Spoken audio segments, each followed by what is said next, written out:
हाँ जी बेटा। तो सबसे पहले आप सभी लोगों का हमारी ऑनलाइन क्लासेज में स्वागत है। जैसा कि हम हमेशा बेटा स्टार्ट करते हैं एक वीडियो से।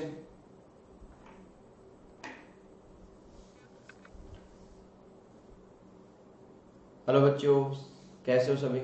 सर बहुत बढ़िया, आप बताओ बेटा। हम भी बहुत मज़े में, और हम क्लासेज का सिलसिला आगे बढ़ाते हैं। उससे पहले आप सभी लोगों को very good morning, very good afternoon and very good evening to all of you.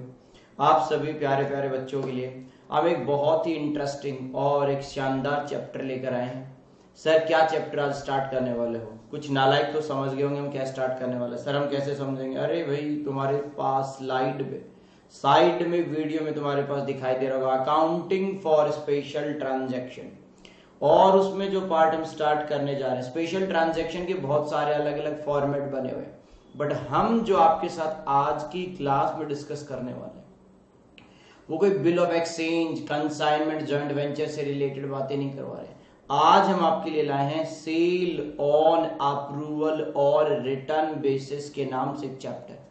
तो सर पहले आप तो ये बता दीजिए कि हमारे एग्जाम में इसकी वेटेज क्या है। देखो बेटा, अगर इंडिविजुअल बात करें इस चैप्टर की तो ज्यादा वेटेज मैं नहीं बताऊंगा, क्योंकि ये इतना बड़ा चैप्टर है नहीं, बहुत ही सिंपल और छोटा सा चैप्टर है। बट ये जो अकाउंटिंग है ये बहुत ही इंटरेस्टिंग है, और करंट सिनारियो जो चल रहा है मार्केट का उसमें ये बहुत ज्यादा यूज होने लग गई है। पहले ऐसी बातें नहीं हुआ करती थी। सर कैसी बातें? बेटा अभी समझाना स्टार्ट करेंगे, वन बाय वन आपके सारे पॉइंट क्लियर हो जाएंगे। और आज मैंने आपके लिए जो एंट्रीज की नोटिंग वाला पार्ट है बेटा, वो साथ में हम आपके लिए नोट करके लाया हूं स्लाइड पे। तो सर आज इसका मतलब आप साथ साथ में नोट नहीं करेंगे हमारे? बिल्कुल नहीं, आज हम साथ साथ में नोटिंग नहीं करेंगे आपके। आज हम आपको ये बोलेंगे कि आप नोट करेंगे, हम आपको समझाएंगे। तो सर हम समझेंगे या नोटिंग करेंगे? देखो बेटा, दो तरीके, या तो आप वीडियो को पॉज करके पहले नोटिंग कर लेंगे, और या तो आप समझते समझते साथ में नोट कर सकते हैं। यानी आप सभी इंटेलिजेंट बच्चे हो, तो जैसा आपको जिसको जैसा सूट करेगा वो वैसे करेगा। बस एक चीज का खास ध्यान रखना कि समझना बहुत जरूरी है, समझने के पार्ट में बिल्कुल भी लापरवाही नहीं करनी है। एक बार को नोटिंग रह जाए तो रह जाने देना, बट समझने वाला पार्ट बिल्कुल भी मिस नहीं करना है।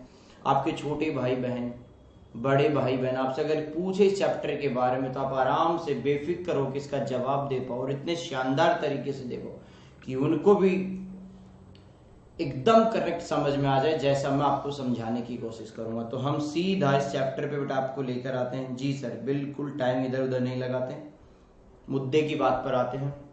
हाँ सर बिल्कुल मुद्दे पर आ जाओ, हमारे पास वैसे भी टाइम नहीं है, एग्जाम का टाइम चल रहा है। बिल्कुल बेटा आप टेंशन मत लो, हम आपके एक एक मिनट की वैल्यू समझते हैं, डोंट वरी। ये हमारा स्पेशल ट्रांजैक्शन क्यों बोला गया? देखो बेटा, नॉर्मली जो अकाउंटिंग की जाती है उससे ये जो मतलब ये पार्ट है, ये जो चैप्टर है, उससे थोड़ा सा स्लाइटली डिफरेंट है।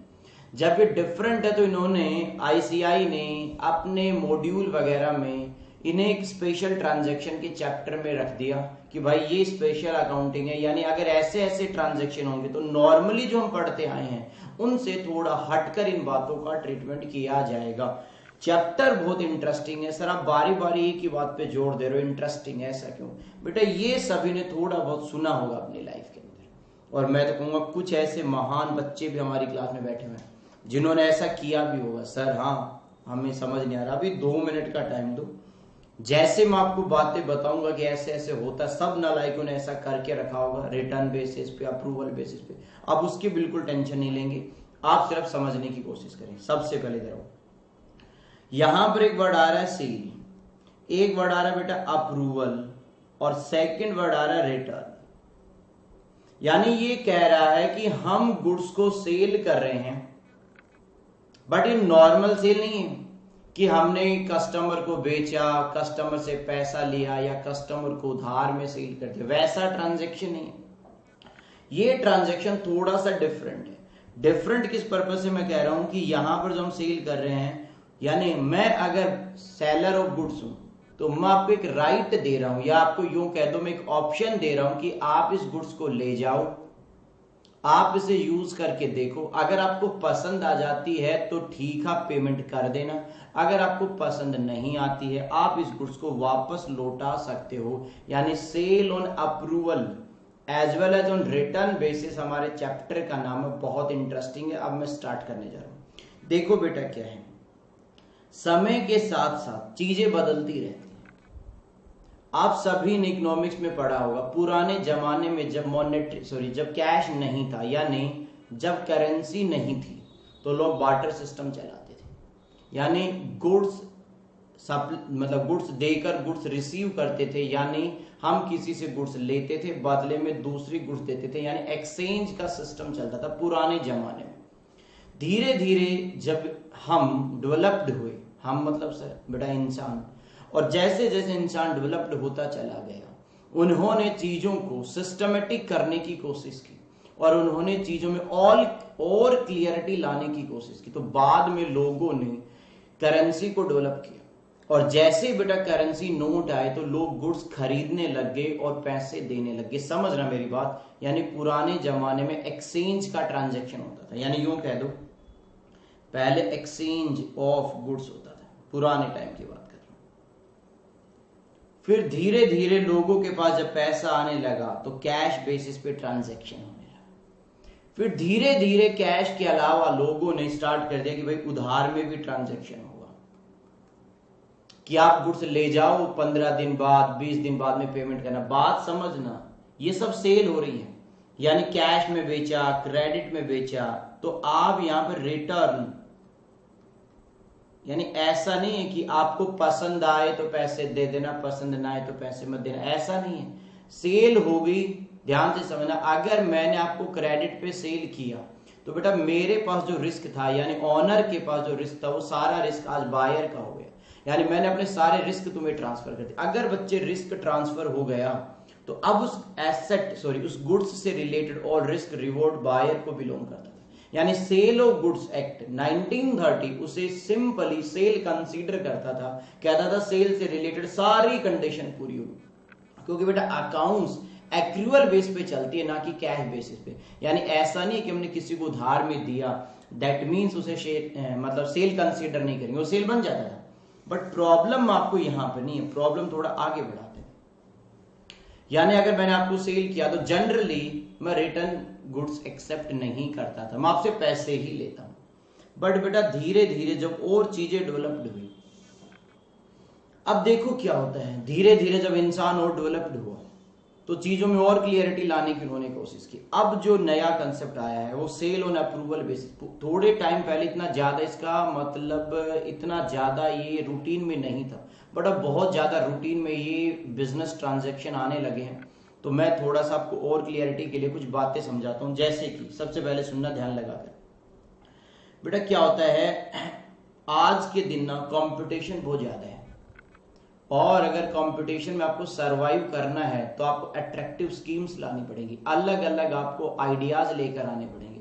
और अगर आप अलग अलग आइडियाज लेकर पब्लिक के साथ डिस्कस करेंगे तो पब्लिक को शायद आपका आइडिया हिट करेगा, और जैसे बच्चे उस आइडिया को पब्लिक ने हिट किया वो आपके प्रोडक्ट को लाइक करेगा, और अगर आपको प्रोडक्ट को लाइक करेगा तो आपकी टर्नओवर बढ़ेगी, यानी सेल बढ़ेगी। यानी मैं आपको क्या समझाना चाह रहा हूं, देखो हर इंडस्ट्री के अंदर बड़े बड़े प्लेयर पहले से फिक्स हैं, यानी उन्होंने अपना मार्केट कैप्चर कर रखा है। यानी मेरी बात समझना ध्यान से, बड़ी बड़ी कंपनीज ने बेटा जो मार्केट का सेगमेंट है उसको कैप्चर कर रखा है।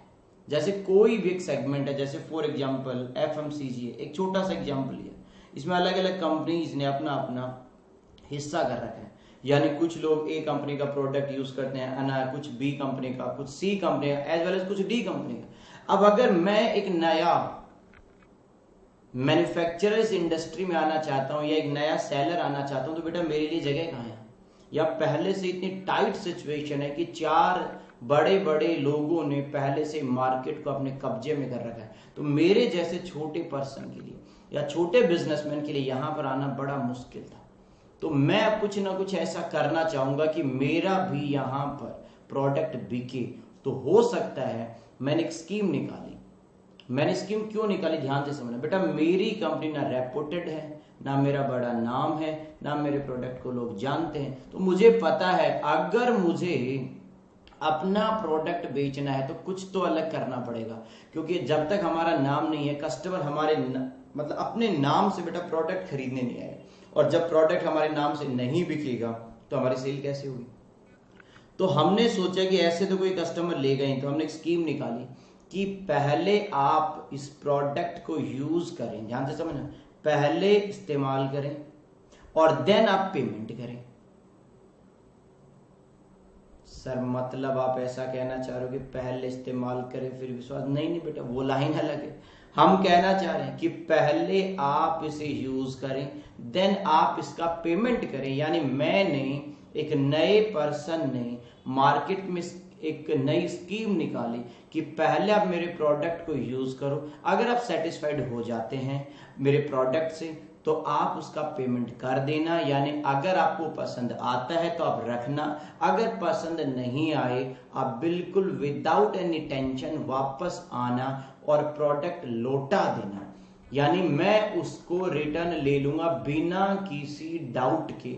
आपसे एक बार भी ये नहीं पूछूंगा कि आप इस प्रोडक्ट को क्यों लौटाना चाहते हो, यानी आपकी मर्जी है। आप अगर सेटिस्फाइड हो, अगर आपको गुड्स पसंद आया तो आप रखो, गुड्स पसंद नहीं आया वापस मेरे गोडाउन में फेंक के चले जाना। समझ रहे हो आप मेरी बात को? हाँ सर, अब थोड़ा सा क्लियरिटी आई कि चीजें कैसी कर रहे हो आप। देखो बेटा क्या होता है, मैं आपको बहुत सिंपल बातें बताता हूं, आप समझना। तो सर ये ट्रांजेक्शन कहाँ देखने को मिलेंगे बेटा? आजकल जो ऑनलाइन मार्केट, मतलब जो हमारा ऑनलाइन हम जो शॉपिंग करते हैं, जैसे बड़े बड़े कंपनी है, जैसे फ्लिपकार्ट का नाम सुना होगा आपने, अमेजोन का नाम सुना होगा। अब ध्यान से समझना बेटा, जब ये लोग ई कॉमर्स में आए, बट जब ये जैसे मान लो अमेजोन मतलब ई कॉमर्स में आया, अब हम जो इंडियन लोग हैं, मतलब जो हम हैं बेटा, हमारी एक मेंटेलिटी होती है। हमारी मेंटेलिटी ये है कि जब तक हम प्रोडक्ट को चेक नहीं करेंगे, जब तक हम प्रोडक्ट को 2 बार देखेंगे नहीं, तब तक हम उस प्रोडक्ट को खरीदते नहीं। यानी मेरी बात समझना ध्यान लगाकर बेटा। आपने एक बहुत छोटा सा एग्जांपल ले रहा हूं, जैसे अगर हम एक सिंपल सा रूल बनाए बेटा, अमेजोन कंपनी ने अपना एक बिजनेस जो था, मतलब जब उसने ऑनलाइन स्टार्ट किया तो उन्होंने एक डिवीजन रखा होगा अपना क्लोथ्स यानी कपड़े। जब इन्होंने क्लोथ डिवीजन को स्टार्ट किया तो बड़ा प्रॉब्लम क्या होगी, मतलब उसकी सेल हुई ही नहीं होगी उतनी जितना वो एक्सपेक्ट करते थे कि कस्टमर उसे पसंद करेंगे, कस्टमर ऑनलाइन कपड़े खरीदेंगे, लेकिन ज्यादा लोगों ने उसे लाइक नहीं किया होगा। पता लाइक ना करने का रीजन क्या है? क्योंकि बेटा हम इंडियन लोग जो हैं, हम हिंदुस्तानी, हमारी मेंटेलिटी ये है कि जब तक हम शोरूम नहीं जाएंगे, जब तक उस प्रोडक्ट को 2 बार ट्रायल नहीं करेंगे, 2 बार उसकी फोटो क्लिक करके अपने रिलेटिव को नहीं भेजेंगे कैसा लग रहा है कैसा नहीं लग रहा है, तब तक हम उस प्रोडक्ट को नहीं खरीदना चाहते। और यहां तक तो छोड़ो, जब तक यूं समझो, जब तक हम उस कपड़े को अपने हाथ से टच नहीं करेंगे, फील नहीं करेंगे, तब तक हमें उस चीज में मजा नहीं आता। यानी हम उसे खरीदना ही नहीं चाहते। यानी हमें लगता है कि अगर हमने उसे टच करके देखा, इसका मतलब हमें ऐसा लगता है कि शायद ये प्रोडक्ट अच्छा है। यानी हमारी ये सोच यानी मेंटेलिटी है। अब बेटा मुद्दे की बात यहां से स्टार्ट होती है, ध्यान से समझना। अब जब इन्होंने ऑनलाइन स्टार्ट किया तो इंडियन जो कस्टमर है उसको लगा भाई कहीं ऐसा तो नहीं मेरे घर में प्रोडक्ट आ गया, मेरे को पसंद नहीं आ रहा, मान लो कपड़े का कलर अलग आ गया, उसकी साइज अलग आ गई, उसकी डिजाइन अलग आ गई, यूज्ड प्रोडक्ट तो नहीं आ जाएगा, डिफेक्टिव तो नहीं आ जाएगा। तो उसके माइंड में इतने सारे डाउट्स चलते थे। तो उसको लगता था नहीं नहीं भाई मैं पेमेंट कर दूंगा, मैं तो फंस जाऊंगा बेवजह, पता नहीं बाद में कोई सुनवाई होगी कि नहीं होगी, डरने लग जाता था। तो लोगों ने इतना ज्यादा इसमें इंटरेस्ट दिखाया नहीं, यानी लोग ज्यादा अट्रैक्ट हुए नहीं इनकी ऑनलाइन की तरफ। बाद में इनको समझ में आ गया कि भाई हमारा कुछ ना कुछ तो बदलाव करना पड़ेगा। इन्होंने अपनी पॉलिसी को बदला। इन्होंने बाद में कहा कि चलो हम तुम्हारे लिए काम करते हैं, और उन्होंने एक स्कीम निकाली कि अगर आपको प्रोडक्ट पसंद नहीं आया, यानी आपकी साइज के हिसाब से नहीं आया, आपके अकॉर्डिंग कलर सेम नहीं आया, तो हम आपके लिए काम करते हैं, हम ना उसे मतलब एक्सचेंज कर देंगे। समझना बाप को ध्यान से।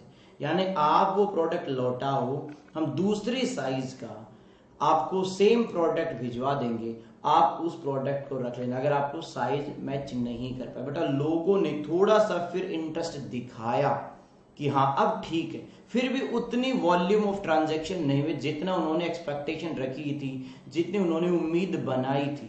बाद में उन्होंने अब जो हालात में, जो करंट सिनेरियो में जो चल रहा है बेटा, अब उन्होंने क्या कर दिया, उन्होंने कहा आप प्रोडक्ट मंगवाओ, चेक करो, देखो, पसंद आए तो रखो, नहीं पसंद आए, चाहे साइज भी ठीक हो, कलर भी ठीक हो, आपको बढ़िया नहीं लगा, हम एक बार भी आपसे ये नहीं कहेंगे कि आप ये प्रोडक्ट क्यों लौटाना चाहते हो। आप रिटर्न की रिक्वेस्ट डालो, आपका पूरा अमाउंट इनिशिएट, मतलब पूरा अमाउंट जो है वो रिफंड इनिशिएट कर दिया जाएगा और पूरा पैसा आपको वापस मिलेगा और हमारा बंदा अगर प्रोडक्ट ले जाए। हाँ, अब जो है बेटा ध्यान से समझना, अब जो यहां से स्टार्ट हुई ना प्रोसेस, इससे लोगों ने इसमें ज्यादा ध्यान देना स्टार्ट किया। अब लोगों को लगता है कि हम शॉपिंग मॉल जाते हैं, हमारा टाइम वेस्ट होता है। अब लोग बड़े स्कीम की तरफ अट्रैक्ट होने लगे, घर में 4 अलग अलग टी शर्ट्स मंगवा लिया, अपने साइज के अकॉर्डिंग, अगर फिट हो रही है तो रख लिया, नहीं फिट हो रही तो वापस। यानी वो लोग एक बार भी ये नहीं कहते कि आप इसे क्यों लौटा रहे हो। यहां तक तो छोड़ो बेटा, पहले तो लोग चीजों को यूज कर करके दे देते थे। मैंने कहा था ना, कुछ नालायक जैसे मैं बोलूंगा हंसने लग जाएंगे। वो कहेंगे सर हमने एक टी शर्ट मंगवाई थी, एक दोस्त की बर्थडे था, उसमें जाना था, हमने टी शर्ट मंगवाई, उसे मतलब एक दिन यूज किया और अगले दिन दोबारा से उसको फोल्ड करके पैक करके उनको डिलीवर कर दिया। ऐसा होता था, इवन कुछ लोग अभी भी ऐसा करते हैं। लेकिन वो एक बार भी आपसे ये नहीं कहते कि आप ऐसा क्यों कर रहे हो, क्योंकि उनको कस्टमर्स को अपने साथ जोड़ना है, कनेक्ट करना है, और इसलिए उन्होंने बेटा ये स्कीम निकाली। ये जो अब जो चल रहा है ना, इसे बोला जाता है सेल ऑन अप्रूवल और रिटर्न बेसिस। यानी जब हम अमेजोन से जब बेटा हम परचेजिंग करते हैं तो वो हमें 30 डेज का यानी 30 दिन का रिटर्न पीरियड अलाउ करता है। इसका मतलब ध्यान लगाकर समझना, अमेजोन का जो अकाउंटेंट है बेटा वो क्या करता होगा। मैं तो अकाउंट्स का टीचर हूं, तो मुझे तो अकाउंटिंग की बात करनी पड़ेगी। इतनी देर तक मैंने इधर उधर की बातें की, यानी समझना, आप यूं समझो कि आज अगर यहां एक कस्टमर ने कोई प्रोडक्ट ऑर्डर किया है और 30 डेज का उसका मतलब रिटर्न पीरियड है या रिप्लेसमेंट जो भी मान लो, 30 डेज का पीरियड है, तो पॉइंट ये कि 30 दिन में हो सकता है, ध्यान से समझना, वो कस्टमर लौटा दे, वो कस्टमर ना भी लौटाए, कुछ भी हो सकता है। तो हमें ये पढ़ना है कि अगर हम इनकी अकाउंटिंग की बात करें तो भला इसकी अकाउंटिंग कैसे होगी, इन्हें बुक्स में कैसे रिकॉर्ड किया जाएगा, ये सारी बातें हमें समझनी है। या इस एग्जाम्पल को हम थोड़ा और बदलें तो बेटा और भी हो सकता है। जैसे कि एग्जाम्पल बेटा, आपने दिल्ली के अंदर अगर आप रहते हो तो आपने सुना होगा विजय सेल्स। हाँ सर हमने सुना है विजय सेल्स। सर ये क्या है बेटा? विजय सेल्स ना एक इलेक्ट्रॉनिक स्टोर होते हैं इसके बहुत बड़े बड़े, यानी विजय सेल्स वाले के खुद के अलग अलग एरियाज में बड़े बड़े इलेक्ट्रॉनिक स्टोर है।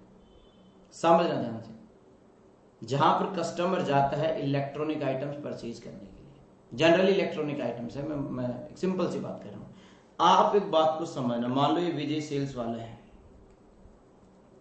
यानी आप ध्यान से समझोगे हमारी बातों को, ये विजय सेल्स है। ओके सर, मान लिया विजय सेल्स है, फिर क्या हुआ?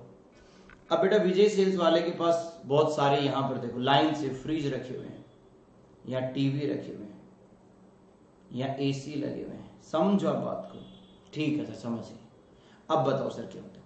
अब बेटा मान लो आपने कंपनी स्टार्ट की, नई कंपनी, ध्यान से समझ। देखो विजय सेल्स वाला क्या करता हो, यहां पर मान लो उनके पास हिटाची के फ्रिज रखे हुए हैं या एलजी के फ्रिज रखे हुए हैं, तो वो क्या करता है, एलजी कंपनी के पास जाता है, वहां से 10 unit fridge, 10 unit TV, 10 unit AC के खरीद के ले आता है और उनको पेमेंट करके आ जाता है, क्योंकि वो रेपुटेड ब्रांड है और उनकी मार्केट में रेपुटेशन है। कस्टमर उनके नाम से विजय सेल्स पे आता है और कहता है एसी दिखाओ मुझे एलजी का, फ्रिज दिखाओ मुझे एलजी का। बात समझना, कस्टमर आता है, पेमेंट करता है, लेके चला जाता है। अब मैं कहता हूं कि एक नई कंपनी इसी मार्केट में एंटर करना चाहती है। फॉर एग्जाम्पल उस कंपनी का नाम है एबीसी। बेटा इन्होंने भी टीवी बनाना स्टार्ट कर दिया। समझना ध्यान लगाकर मेरी बात को। अब इन्होंने टीवी बनाना स्टार्ट कर दिया, इस कंपनी की कोई नाम, कोई रेपुटेशन नहीं है पहले से। यानी ऐसा नहीं होता कि कस्टमर विजय सेल्स में आ रहा और आकर कह रहा मुझे एबीसी कंपनी का टीवी दिखाओ, क्योंकि इस कंपनी का इतना बड़ा नाम, इतनी रेपुटेशन नहीं है। और जब इसका नाम और इसकी रेपुटेशन नहीं है तो विजय सेल्स वाला बेटा इसका टीवी या इसका जो भी प्रोडक्ट है उसे अपने पास नहीं रखना चाहिए। अब इन्होंने टीवी बनाया, ये विजय सेल्स वाले के पास पहुंच गए, उसको अप्रोच करते हैं, उनसे कहते हैं कि सर देखो हम भी टीवी बनाते हैं, आपके पास या एलजी का लगा हुआ है, सोनी का टीवी लगा हुआ, प्लीज आप साइड में हमारा भी टीवी लगा लो। विजय सेल्स वाला ये सोचता है कि अगर मैं इस टीवी को लगाऊंगा यहाँ पर, यानी इनसे अगर मैं 5 टीवी लूंगा तो मुझे 5 टीवी का पेमेंट करना पड़ेगा, ध्यान से समझना, और मेरी जो अमाउंट है वो ब्लॉक कर दी जाएगी। पता नहीं कस्टमर इस प्रोडक्ट को लाइक करेगा कि नहीं करेगा, खरीदेगा कि नहीं खरीदेगा, और अगर खरीदेगा भी तो मुझे बहुत ज्यादा एफर्ट्स करने पड़ेंगे इस प्रोडक्ट को सेल करने में।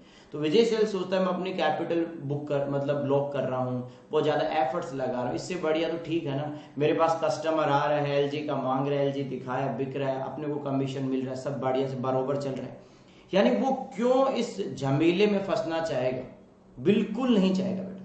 बट अब एबीसी कंपनी, देखना ध्यान से उसे क्या कहती है, एबीसी कंपनी कह रही है कि सर हम आपसे पैसे नहीं ले रहे, बात समझना, आप हमारे 2 प्रोडक्ट एज एन सैंपल यहां लगा लो, अगर कस्टमर उसे लाइक करता है या उसे पसंद करता है तो आप उसे कस्टमर को सेल कर देना, और अगर जब वो बिक जाए तो आप हमें अमाउंट पे कर देना, यानी पैसे दे देना, जब तक वो सेल नहीं होगा हम आपसे पैसे नहीं ले रहे। क्योंकि बेटा वो एबीसी कंपनी इस बात से बखूबी जानती है कि हम तब तक इस सेगमेंट में या इस बिजनेस में एंटर नहीं हो सकते जब तक हम इस तरीके की कोई पॉलिसी नहीं लेकर आएंगे, क्योंकि हमारा नाम रेपुटेशन है नहीं, तो कस्टमर डायरेक्टली घर से आकर हमारी डिमांड करेगा नहीं। ये लोग शोरूम में हमारा टीवी रखना नहीं चाहते क्योंकि इनको लगता है इनका पैसा ब्लॉक हो जाएगा, तो इन्होंने कहा कि आप बस ऐसे ही रख लो, अगर इतने टाइम में नहीं बिकता है तो आप हमें हमारा ये प्रोडक्ट वापस लौटा देना। हाँ अब सर समझ में आई चीजें, अब क्लियरिटी हो रही है बेटा, यानी यहाँ पर किस तरीके की बातें चलती है, बिल्कुल सर बिल्कुल।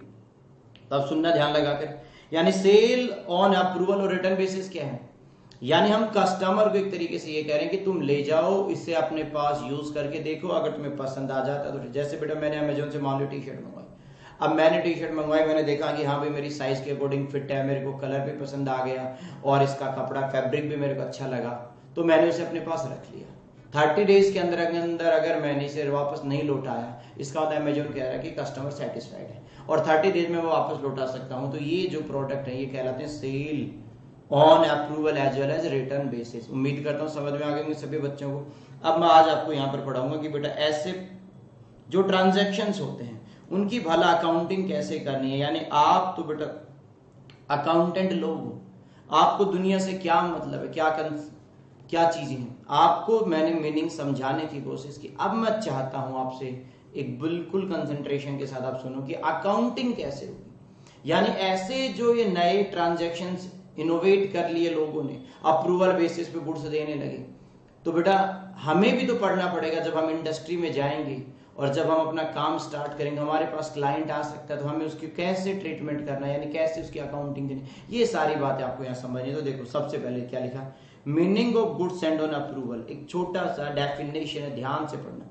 आपको लिखना है बेटा, आपके पास नोट्स होंगे उसमें से भी लिख सकते हो, और आप यहां से लिखना चाहो तो यहां से भी लिख सकते हो। देखो क्या लिखा, गुड्स सेंड ऑन अप्रूवल और ऑन सेल और return basis means the delivery of the goods to the customer with the option. बेटा ऑप्शन का मतलब होता है राइट, नॉट ऑब्लिगेशन, यानी आपके पास राइट है यानी अधिकार है, टू रिटेन यानी रखना। अगर आप उस प्रोडक्ट को, यानी हम एक प्रोडक्ट दे रहे हैं कस्टमर को कि आप ले जाओ, और तुम्हारे पास एक राइट है यानी अधिकार है, चाहो तो इसे रख लेना यानी रिटेन कर लेना, और रिटर्न यानी चाहो तो अगर तुम्हें पसंद आ जाए तो इस प्रोडक्ट को अपने पास रखना, और अगर आपको ये प्रोडक्ट पसंद नहीं आया तो बिना किसी टेंशन के आप इस प्रोडक्ट को हमें वापस लौटा देना। Then within specified period, ऐसा नहीं है कि जिंदगी भर के लिए आप ले जाओ, जब तक समझ आ रहा है रखो, जब नहीं लौटा दे, नहीं, एक टाइम है। जैसे मैंने कहा ना ऑनलाइन स्टोर मतलब जो हम शॉपिंग करते हैं उसमें 30 डेज का है, ऐसे 6 महीने का भी हो सकता है, 3 महीने का भी हो सकता है, 2 महीने का, कुछ भी, यानी हम कस्टमर को एक टाइम देते हैं कि अगर तुमने इतने टाइम के अंदर इस प्रोडक्ट को या तो तुम एक्सेप्ट कर सकते हो या तो तुम रिजेक्ट कर सकते हो। अगर तुम्हें पसंद आया तो रखो, नहीं पसंद आया तो हमारा प्रोडक्ट वापस लौटा देना, आपको कोई टेंशन वाली बात नहीं। क्लियर है? अच्छा, ये जो बातें आई ये क्यों जनरेट हुई, तो आपको सबसे पहले क्या समझ, अप्रूवल का मतलब क्या है, यानी हम कस्टमर को गुड्स देते हैं एक राइट के साथ, यानी उसे गुड्स ट्रांसफर करते हैं। ध्यान से समझना, देखो डिलीवरी कर रहे हैं हम गुड्स को to the customer with the option. Option का मतलब राइट, राइट किस चीज का है, यानी यहाँ पर दो राइट दिए गए हमने कस्टमर। राइट नंबर 1 क्या है, रिटेन, और राइट नंबर 2 क्या है, रिटर्न। यानी आप चाहो तो रखना, ना चाहो तो वापस लौटा देना, ये आपके ऊपर डिपेंड करता है। In order to increase the sale of a product, एक प्रोडक्ट की सेल बढ़ाने के लिए, यानी मार्केट में एक नई कंपनी आई है, एक नया प्रोडक्ट लॉन्च कर रही है, अपने बिजनेस को एक्सपेंड करना चाहती है, ज्यादा से ज्यादा कस्टमर को अपने साथ जोड़ना चाहती है, इसलिए इस तरीके की पॉलिसीज लेकर आई company. In order to increase the sale of a product, यानी एक प्रोडक्ट की सेल बढ़ाने के लिए, और to introduce a new product, या मार्केट में एक नया प्रोडक्ट लॉन्च करने के लिए, ए फर्म में सेल गुड्स ऑन अप्रूवल और रिटर्न बेसिस, इसलिए वो अप्रूवल या रिटर्न की मदद लेती है, यानी इसलिए वो अप्रूवल वाले रास्ते पे जाती है, अदरवाइज वो अप्रूवल की तरफ नहीं जाती। ठीक है सर, ये तो समझ में आ गया, और बताओ। तो बेटा आपको क्या समझ में आया कि सेल ऑन अप्रूवल बेसिस क्या होता है, कैसे ये ट्रांजैक्शन काम करते हैं। अच्छा, ऐसा कंसेप्ट जनरेट होने के पीछे मतलब नीड क्या थी, जरूरत क्या थी, ऐसा आया क्यों ये कंसेप्ट। और तीसरा यहाँ पर एक पॉइंट आता है पोजेशन वर्सेस ऑनरशिप, यानी पोजेशन और ऑनरशिप में बहुत फर्क है बेटा। पोजेशन का मतलब है पहले जो गुड्स मेरे पास थे वो तुम्हारे पास चली जाए, यानी मैं बात कर रहा हूं फिजिकल पोजेशन की, वो तुम्हारे पास रखी हुई। और ऑनरशिप का मतलब उस पर मालिकाना हक यानी राइट, यानी उसका ऑनर कौन माना जाता है। तो ध्यान से समझना, जब तक उस गुड्स पे अप्रूवल नहीं आता तब तक बेटा उस गुड्स का मालिक मैं ही रहूंगा, यानी उसका ऑनर मैं ही हूं। अगर आपने उस गुड्स को एक्सेप्ट कर लिया तब वो ऑनरशिप मेरे से आपको शिफ्ट कर दी जाएगी। देखो क्या कहते हैं, when the goods are sold on approval basis there is a change in possession of goods. कह रहा है जब अप्रूवल पे भेजते हैं तो उसमें सिर्फ पोजेशन ट्रांसफर होती है, only and not a transfer of ownership of goods. यानी हम ये कह सकते हैं पोजेशन और ऑनरशिप बराबर बात नहीं है, इन दोनों में डिफरेंस है। यानी आप यो समझो, कैसे समझे सर बेटा, मान लो ये ए एक प्रोडक्ट बनाता है और ये सी मतलब कस्टमर है। ए ने जब सी यानी कस्टमर को प्रोडक्ट दिया तो यहां पर ऑनरशिप शिफ्ट नहीं हुई, यहां पर सिर्फ पोजेशन शिफ्ट हुई। तो सर ऑनरशिप का, अगर इस कस्टमर ने बाद में अप्रूवल दे दी कि हाँ मैंने प्रोडक्ट को लाइक किया, मुझे प्रोडक्ट बहुत पसंद आया, बहुत नाइस प्रोडक्ट है, मैं इस प्रोडक्ट को यूज करना चाहता हूं, तब पोजेशन तो पहले ही जा चुकी थी, ऑनरशिप अब बेटा ट्रांसफर हो जाएगी जब कस्टमर से अप्रूवल आएगा। तो अगर आपसे कोई पूछे सेल ऑन अप्रूवल बेसिस पे क्या होता था, आप उसे क्या जवाब दोगे। हम किसी को गुड्स देते हैं एक राइट के साथ, क्या आप उसे रख भी सकते हो, लौटा भी सकते हो, पोजेशन जाती है सिर्फ, ऑनरशिप अभी नहीं गई। कब तक नहीं जाएगी ऑनरशिप बच्चे, ऑनरशिप सर तब तक ट्रांसफर नहीं होती जब तक सामने वाला उस प्रोडक्ट को एक्सेप्ट नहीं करेगा। अच्छा, इस कंसेप्ट को लाने का रीजन क्या था, इससे सर इसलिए लाया गया कि नई कंपनीज मार्केट में आना चाहती है, नया प्रोडक्ट लाना चाहती है, सेल बढ़ाना चाहती है, अपने प्रोडक्ट को ज्यादा से ज्यादा लोगों तक हम पहुंचाना चाहते हैं, इसलिए हम इस तरीके की पॉलिसीज अडॉप्ट करते हैं। अब बच्चे के माइंड में डाउट आता है, सर आपने कह दिया कंपनी ने जब कस्टमर को दिया तो सर सिर्फ पोजेशन गई है, ऑनरशिप नहीं गई। बिल्कुल बराबर ऑनरशिप नहीं गई बेटा, तो सर इसका मतलब ऑनरशिप कभी जाएगी नहीं क्या। अरे कैसी बातें कर रहे हो, ऑनरशिप बराबर जाएगी, कैसे जाएगी, ध्यान से समझना, पॉइंट नंबर 1। अब सुनो ध्यान लगाकर, देखो क्या है, डाउट आपको क्लियर कर देते हैं। As per the sale of goods act, कह रहा अगर हम सेल ऑफ गुड्स एक्ट को पढ़ते हैं, सबने पढ़ा होगा फाउंडेशन लेवल पे, मैं उम्मीद करता हूं। In respect of goods send on approval basis the transfer of ownership will take place only, यानी ऑनरशिप सिर्फ तब ट्रांसफर होगी। बेटा 3 बातें हैं, अब ध्यान से सुनना, मैं बताता हूं कैसे होता है, ध्यान से सुनो। पॉइंट नंबर, जैसे मैंने आपको, जैसे बेटा मैं कंपनी, आप कस्टमर, मैंने आपको एक प्रोडक्ट बेचा और मैंने आपको 30 डेज का टाइम दिया, सुनना ध्यान से, 30 डेज का समय दिया। 30 डेज के अंदर मतलब प्रोडक्ट मैंने आपको दिया, उसके 5 या 10 दिन बाद में आपके यहां से बेटा एक फोन आ गया। सर हम क्यों फोन करेंगे आपको, अरे सुनो तो सही बच्चे भी, पहले आपने फोन करके कहा कि सर हमें प्रोडक्ट बहुत पसंद आया, हम इसे रखना चाहते हैं। इसका मतलब आपने उसे एक्सेप्ट कर लिया, और जैसे ही आपने उसे एक्सेप्ट किया आप उसके ऑनर बन जाओगे, यानी मेरी तरफ से ऑनरशिप भी चली जाएगी। दूसरा, ध्यान से समझना, ध्यान लगाकर सुनना। दूसरा पॉइंट ये है कि 30 डेज के अंदर अंदर ही उस प्रोडक्ट को उस कंज्यूमर ने यानी उस कस्टमर ने बेटा यूज कर लिया, यानी उसने उसे अपने काम में ले लिया।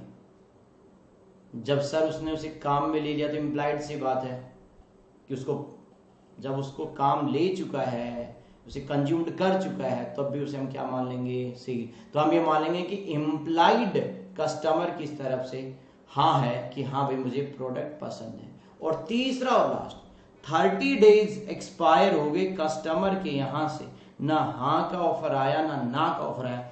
30 डेज एक्सपायर हो जाने के बाद वो बेटा ऑटोमेटिकली सेल कंसीडर होगी, और सेल बनते ही यानी एक्सपायर जो पीरियड दिया था हमने उसे लौटाने का, उसने उस पीरियड में ना तो लौटाया ना उसने कहा कि मुझे पसंद है, तो हम ये मानेंगे 30 डेज एक्सपायर हो गया तो कस्टमर उस प्रोडक्ट को रखना चाहता होगा। क्लियर है यहां तक? समझ रहे हो? यानी ये जो बिजनेस है ये हर जगह सूट नहीं करेगा। सर हर जगह सूट नहीं करेगा मतलब अभी बताएंगे बेटा, हर जगह सूट नहीं करेगा मतलब क्या? जैसे पॉइंट सुनो आप मेरे से ध्यान से बेटा। मैंने कहा कि इलेक्ट्रॉनिक आइटम्स में चल गया, क्लोथ्स में चल गया, कपड़ों में चल गया। जैसे मान लो मैं पढ़ाता हूँ अकाउंट्स, अब बेटा फेस टू फेस क्लासेस में बहुत सारे तरह तरीके के बच्चे आते हैं, कुछ नालायक भी आते हैं जो आके सबसे पहले कहते हैं सर डेमो मिलेगा क्या? मैं कहता हूँ तुम डेमो में क्या एक्सपेक्ट करना चाहते हो टीचर से? वो वगैरह नहीं सर हम देखना चाहते हैं कि आप पढ़ा भी पाओगे कि नहीं पढ़ा पाओगे, आप किस तरीके का पढ़ाते हो बच्चों, हम जानना चाहते हैं सर, हम 2 क्लास आपकी ट्रायल लेना चाहते हैं, समझना। बट बेटा मैंने एक स्कीम निकाल रखी है कि ट्रायल या डेमो हम देंगे ही नहीं बच्चे को। हमने कहा कि ट्रायल या डेमो उसी स्टूडेंट को मिलेगा जो हमें इनिशियली 2000 डिपॉजिट करवाएगा, और जिस बच्चे को ये समझ नहीं आता है वो विद इन 7 डेज यानी 7 दिन वो क्लासेज अटेंड करे, और अगर 7 दिन में उसे समझ नहीं आया तो वो अपने अमाउंट रिफंड ले सकता है। बट अगर 7 दिन के अंदर उसे सारी बातें समझ आ रही हैं तो 7 दिन बाद में उसे रिफंड नहीं मिलेगा, यानी मैंने एक टाइम फिक्स कर दिया इस तरीके से। या मैं आपको ये समझाना चाह रहा हूं कुछ ऐसे भी लाइन है जहां पर ऐसा नहीं होता कि आप ले जाओ यूज करो बाद में पसंद नहीं आए तो पैसे मत देना। जैसे बेटा आप किसी रेस्टोरेंट में चले गए और आप रेस्टोरेंट के अंदर एक फूड ऑर्डर कर देते हो, आपने खा लिया, डकार मार लिया, हाँ बस, और अब आप लास्ट में कह रहे हो कि नहीं हमें तो पसंद नहीं आया तो हम पैसा नहीं पे करेंगे। ऐसा नहीं होता बेटा, यानी यहां पर आपने अगर उस प्रोडक्ट को कंज्यूम कर लिया तो ऑब्वियसली आपको पेमेंट तो करना ही पड़ेगा। यानी हर जगह जरूरी नहीं कि सेल और रिटर्न बेसिस चले। कुछ बातें मैंने बता दी कहां पर जनरली लगता है, कुछ जगह ये अप्लाई नहीं भी होता है। समझ गए? तो देखो 3 बातें। When the customer gives his approval, मैंने कहा था ना कस्टमर ने फोन किया 30 डेज के अंदर कि मुझे प्रोडक्ट पसंद है, यानी उसने अपनी तरफ से कंफर्म कर दिया। पॉइंट नंबर 2, तो ओनरशिप भी चली जाएगी। When the customer does some act which denote that he accept the transaction, that means consumption or use of the goods, यानी उसने कुछ ऐसा किया मतलब सर ऐसा किया का मतलब बेटा उसने उस प्रोडक्ट को यूज कर लिया, तो हम मानेंगे कि कस्टमर ने इम्प्लाइड अजम्पशन लगवा दी हाँ कि मुझे गुड्स पसंद है। और तीसरा और last, if the buyer has not given his approval और acceptance to the seller but retain the goods without giving the notice of rejection on the expiry of the specific, यानी कस्टमर या buyer की तरफ से उस specified period में rejection का कोई भी नोटिस या रिजेक्शन की कोई भी बात नहीं की है उस कस्टमर ने, इसका मतलब पीरियड एक्सपायर होगा तो वो ऑटोमेटिकली सेल कंसीडर होगा। उम्मीद करता हूं बेटा इस चैप्टर से रिलेटेड बेसिक बातें सभी स्टूडेंट को समझ आया होगा। सर बरोबर क्लियर है, हमें टेंशन नहीं लेने का। अगर तुम्हें बरोबर क्लियर है तो बेटा हम थोड़ा सा अपने आप को आगे बढ़ाते हैं। अब पॉइंट ये आता है कि चलो भाई मीनिंग समझ में आ गया, क्यों ऐसा जनरेट हुआ, कब कब उसे सेल मानेंगे, कब कब ओनरशिप कंसीडर, लेकिन पॉइंट ये है कि सर इसका अकाउंटिंग ट्रीटमेंट क्या होगा। तो बेटा अकाउंटिंग के लिए यहां 3 अलग अलग मेथड्स चलते हैं। पहले आपको ये समझना पड़ेगा कि आप जो सेल और रिटर्न वाले जो ट्रांजैक्शन है वो उन ट्रांजैक्शन की साइज, सर साइज मतलब बेटा वॉल्यूम, यानी वो कितने ट्रांजैक्शन है आपके बिजनेस में, बहुत कम ट्रांजैक्शन है या ठीक ठाक ट्रांजैक्शन है या बहुत ज्यादा ट्रांजैक्शन है। यानी समझना अकाउंटिंग इन इस चैप्टर की डिपेंड करेगी कंपनी के ऊपर, यानी जो कंपनी अपना प्रोडक्ट अप्रूवल बेसिस पे सेल कर रही है, हम उससे पूछेंगे कि भाई तुम्हारे यहां पर ये ट्रांजैक्शन फ्रीक्वेंटली हो रहे हैं कि ये बहुत कम होते हैं, कि सर हमारे यहाँ तो बहुत ही ज्यादा, यानी रेगुलर बेसिस पे ऐसा होने लग गया है, तो आपको ये बताना पड़ेगा। तो यहाँ पर तीन बातें चलती हैं। पहला समझो, when the transaction is very less, transaction बहुत कम है यानी ना के बराबर, कभी कभी इक्का दुक्का ट्रांजैक्शन होगा। When the transaction are very frequent, यानी कंटिन्यू बेसिस पे होने लगी, यानी मीडियम बातें हो रही है। When the transaction very frequent and numerous, यानी बहुत ज्यादा, यानी अब सर कम है ज्यादा है बहुत ज्यादा, क्या इसकी कोई ऐसा नहीं है बेटा कि मैं आपको ये कह दूं कि 5% तक है तो इसमें ले लो, 20% है तो इसमें ले लो, 70%, ऐसा नहीं है।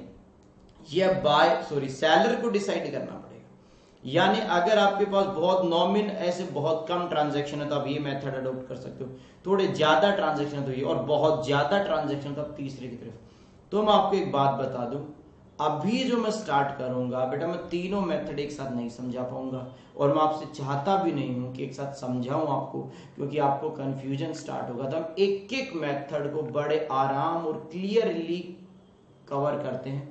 जैसे जैसे एक मेथड कवर होता जाएगा उस पर कुछ हम प्रॉब्लम्स डिस्कस करेंगे, और इस प्रॉब्लम को डिस्कस करने के बाद अगर आपका कोई डाउट रहता तो बिल्कुल मेरे को बताना कि सर जी ये दिक्कत आ रही है। तो पहले पे चलते हैं, when transaction are very less, जब ट्रांजैक्शन बहुत कम है, यानी कैजुअल, यानी ये ट्रांजैक्शन कैजुअली होते हैं, यानी रेगुलर या रूटीन बेसिस पे नहीं है, बहुत कम होते हैं ऐसे।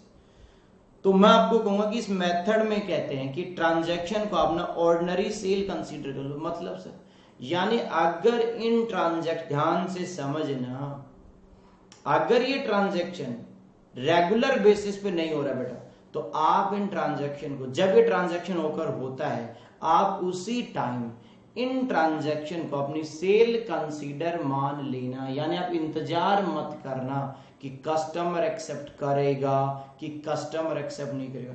सर ये तो बड़ी गलत बात है, आपने उसे मतलब टाइम दिया लौटाने का, फिर भी आप उसका इंतजार नहीं कर रहे हो। बरोबर बेटा, ध्यान से सुनना। तो देखो मैंने आपके साथ स्लाइड पे कुछ बातें लिखी हुई है, ये सब बातें आपको लिखनी है, बट अभी आपको सिर्फ समझना है। देखो मैंने क्या लिखा, सेल ऑन अप्रूवल और रिटर्न बेसिस को मैंने कहा कि तीन पार्ट में, पहला कैजुअल ट्रांजैक्शन, फ्रीक्वेंट और न्यूमेरिक। तो जो पहले वाला मेथड है जिसको मैं स्टार्ट करने जा रहा हूं, उसमें क्या है, ट्रीटेड एज ऑर्डिनरी सेल। उसे ये मानो कि जैसा नॉर्मल सेल की जर्नल एंट्री करते हैं वैसे ही इसी ट्रांजैक्शन को भी करो। सर आप थोड़ा सा समझाओगे क्या डिटेल में? बिल्कुल बेटा, तो आप मेरे साथ सुनो, पहले नोटिंग को छोड़ो, आप सुनना स्टार्ट करो, क्योंकि सुन लिया तो सब कुछ समझ आ गया। बहुत ही शानदार कॉन्सेप्ट है, आपको बने रहना पड़ेगा हमारे साथ। अगर आपने ध्यान डाइवर्ट किया तो बेटा गड़बड़ हो जाएगी। इसलिए आप मेरे साथ साथ चलते रहो कि मैं कहां कहां क्या क्या बातें बोल रहा हूं, आराम से सुनना। सर सुनाओ, ये है बेटा 1 अप्रैल यानी करंट ईयर है, ये है 31 मार्च। मैं आपको एक बात बताता हूं, बताओ सर, आप बताओ पहले। अगर मान लेते हैं एक कंपनी है जिसने 1 दिसंबर को कुछ यूनिट सेल किए, समझते रहे ना, यानी sold on approval basis, approval basis पे गुड्स सेल किए, और टाइम दे दिया 6 महीने का, 6 मंथ्स, यानी 6 महीने का टाइम दिया गुड्स को लौटाने का। अगर आपको पसंद आती हैं तो ठीक है, नहीं पसंद आती तो वापस लौटाना, ध्यान से। बट ये जो ट्रांजैक्शन है हमारे यहाँ पर कैजुअल ट्रांजैक्शन है, यानी फ्रीक्वेंट बेसिस पे नहीं है, और जब फ्रीक्वेंट बेसिस पे नहीं है तो इन्होंने कहा कि इसे आप ऑर्डिनरी सेल कंसीडर करो। और बेटा बचपन से लेकर अभी तक यही तो पढ़ते आए। ऑर्डिनरी सेल का मतलब क्या है, यानी नॉर्मल सेल की जो है जर्नल एंट्री, इसका मतलब हम कहेंगे डेटर्स अकाउंट डेबिट, यानी कस्टमर अकाउंट डेबिट। सुनते हैं ना बस आप तो, कस्टमर डेबिट टू सेल, यानी मैंने ध्यान से देखो, मैंने 6 महीने का इंतजार किया ही नहीं, मैंने अभी सेल मान ली। बच्चे के मन में डाउट आता, सर लौटा दिया तो आप क्यों टेंशन ले रहे हो? बेटा बताएंगे आपको सारी बातें, आप समझो। यानी आपको इमीडिएटली से सेल कंसीडर करें। मैं सारी सिचुएशंस कवर करूंगा, लौटा देगा, हाँ बोलेगा, कुछ नहीं बोलेगा, सब कुछ कवर होने वाला है, आप बिल्कुल टेंशन नहीं लेंगे। दिसंबर में प्रोडक्ट दिया, 6 महीने का होता है, दिसंबर, जनवरी, फरवरी, मार्च और अप्रैल, राइट? सर क्या कह रहे हो? एक दिसंबर बेटा, एक जनवरी, एक फरवरी, एक मार्च, एक अप्रैल और एक मई। सॉरी गलत बोल दिया। इसका मतलब आप इस प्रोडक्ट को वापस दे सकते हो 31/5 तक। कब तक वापस लौटाने का राइट है कस्टमर का? 31 मई तक वापस लौटा सकते हैं। उसके बाद हम उस प्रोडक्ट को वापस नहीं लेंगे। हमने उसे टाइम दिया, कितने टाइम पे तुम्हारे पास टाइम है, देखो आपको समझ आता तो रख लेना, नहीं समझ में आया तो वापस देके चले जाना। बहुत बढ़िया सर, अब बताओ सर आगे क्या हुआ? बेटा हमने इमीडिएटली ये जर्नल एंट्री पास कर दी। अब हम कुछ नहीं कर रहे, अब आराम से वेट कर रहे हैं कस्टमर की बातों का। अगर मान लो, ध्यान से समझना, ये एंट्री हुई 1 दिसंबर। अब मैं आपको कहना चाह रहा हूं कि 31 मार्च से पहले पहले, समझो बेटा ध्यान से, 31 मार्च से पहले पहले अगर कस्टमर की एक्सेप्टेंस आ गई, सॉरी कस्टमर ने कुछ बोला, यानी उसने कुछ भी कहा, यानी 31 मार्च तक, ध्यान से समझना, 31 मार्च तक उसकी तरफ से कुछ आया, या तो उसने उसे एक्सेप्ट किया होगा, का मतलब एक्सेप्टेंस, और आर लिखा बेटा इसका मतलब रिजेक्शन। अगर उसने उसे एक्सेप्ट कर लिया, यानी 31 ईयर एंड होने से पहले पहले कस्टमर का नोटिस आया कि प्रोडक्ट पसंद है, तो मैं आपको कहूंगा कि नो एंट्री। और जैसे मैंने लिखा नो एंट्री, स्टूडेंट का डाउट आया कि सर वाई नो एंट्री, आप एंट्री क्यों पास नहीं कर रहे हो? तो मेरा जवाब सुनना ध्यान से बेटा, इस ट्रांजैक्शन को मैंने पहले ही सेल कंसीडर कर लिया, यानी मैंने इसे 1 दिसंबर को ही सेल मान लिया। और जब मैं इस ट्रांजैक्शन को ऑलरेडी सेल कंसीडर कर चुका हूं, तो जब वो एक्सेप्टेंस देगा तो मुझे दोबारा सेल कंसीडर नहीं करना। सुनो ध्यान लगाकर, यानी मैं कह रहा हूं ईयर एंड से पहले पहले या ईयर एंड तक अगर उस कस्टमर ने कहा कि हाँ हम इस प्रोडक्ट को लाइक करते हैं, पसंद करते हैं, हमें चाहिए, तो मैं आपको क्या बोलूंगा कि हमें जैसी एक्सेप्टेंस मिलेगी आप उसकी कोई जर्नल एंट्री पास नहीं करेंगे। बताओ ये लॉजिकल बात है कि नहीं? सर बिल्कुल बराबर लॉजिकल। लॉजिकल इसलिए बोल रहा हूं बेटा क्योंकि हम इसकी एंट्री ऑलरेडी कर चुके हैं, क्योंकि जिस टाइम ये प्रोडक्ट दिया था उसी टाइम हमने इसे ऑर्डिनरी सेल कंसीडर किया था। और जब आप इसे ऑलरेडी ऑर्डिनरी सेल कंसीडर कर चुके हो तो आपने एंट्री भी बना दी होगी, और जब आप एंट्री पास कर चुके हो तो आपको दोबारा एंट्री पास नहीं करनी पड़ेगी। ठीक है सर। अगर बेटा कस्टमर ने उस प्रोडक्ट को रिजेक्ट कर दिया, कह रहा नहीं मुझे पसंद नहीं आया, और कस्टमर ने उसे रिटर्न की रिक्वेस्ट डाल दी या वापस लौटा दिया, तो बेटा आपने जो 1 दिसंबर को एंट्री बनाई थी वो तो आपने सेल मानकर बनाई थी कि हाँ भाई ये सेल हो गया। और जब वो, ध्यान से समझना, जब वो प्रोडक्ट वापस आ गया तो सेल नहीं बनी। इसका मतलब ध्यान से सुनना, पॉइंट समझना, बहुत इंटरेस्टिंग पॉइंट। इसका मतलब वो प्रोडक्ट आपका सेल नहीं हुआ, और जब वो सेल नहीं हुआ बट आप तो पहले से एक एंट्री पास कर चुके हो, तो आपको इस एंट्री को रिवर्स करना पड़ेगा। यानी जो एंट्री आपने भेजते वक्त बनाई थी उस एंट्री को आप रिवर्स करोगे। ये देखो, यानी sales account debit to debtors. अभी बहुत सारी बातें आएंगी, बहुत छोटे छोटे कंसेप्ट, आप समझते हो। बोलो समझ आया कि नहीं है? यानी ये, और सर मान लो 31 मार्च तक ना वो हाँ बोल रहा है ना वो ना बोल रहा है, बिल्कुल ये मुद्दे की बात है। यानी समझो बात को, हमने उसे कितने महीने का टाइम दिया था? 6 महीने। बेटा जरूरी थोड़ी कि 31 मार्च तक उसे अपना आंसर करना जरूरी है। उसका 31 मार्च तक कोई जवाब नहीं आया तो क्या हम उसे सेल मान लेंगे? नहीं, अभी भी हम इंतजार करेंगे। सर अब किस बात का? अरे बेटा 31 मई तक लौटा सकता है, उसके पास राइट है।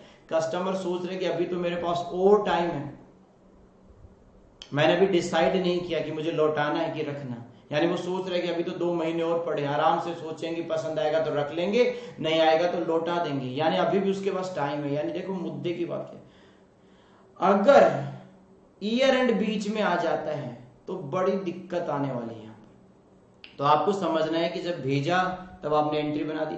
ईयर एंड से पहले अगर उसने रिजेक्ट कर दिया तो एंट्री को रिवर्स कर देंगे। ईयर एंड से पहले उसने एक्सेप्ट किया, कुछ नहीं करेंगे। और ईयर एंड को उसने कोई जवाब नहीं दिया, ना एक्सेप्टेंस के लिए बोला, ना रिजेक्शन के लिए बोला, तब आपको क्या करना है वो मैं अभी आपको कुछ समझाने वाला हूं।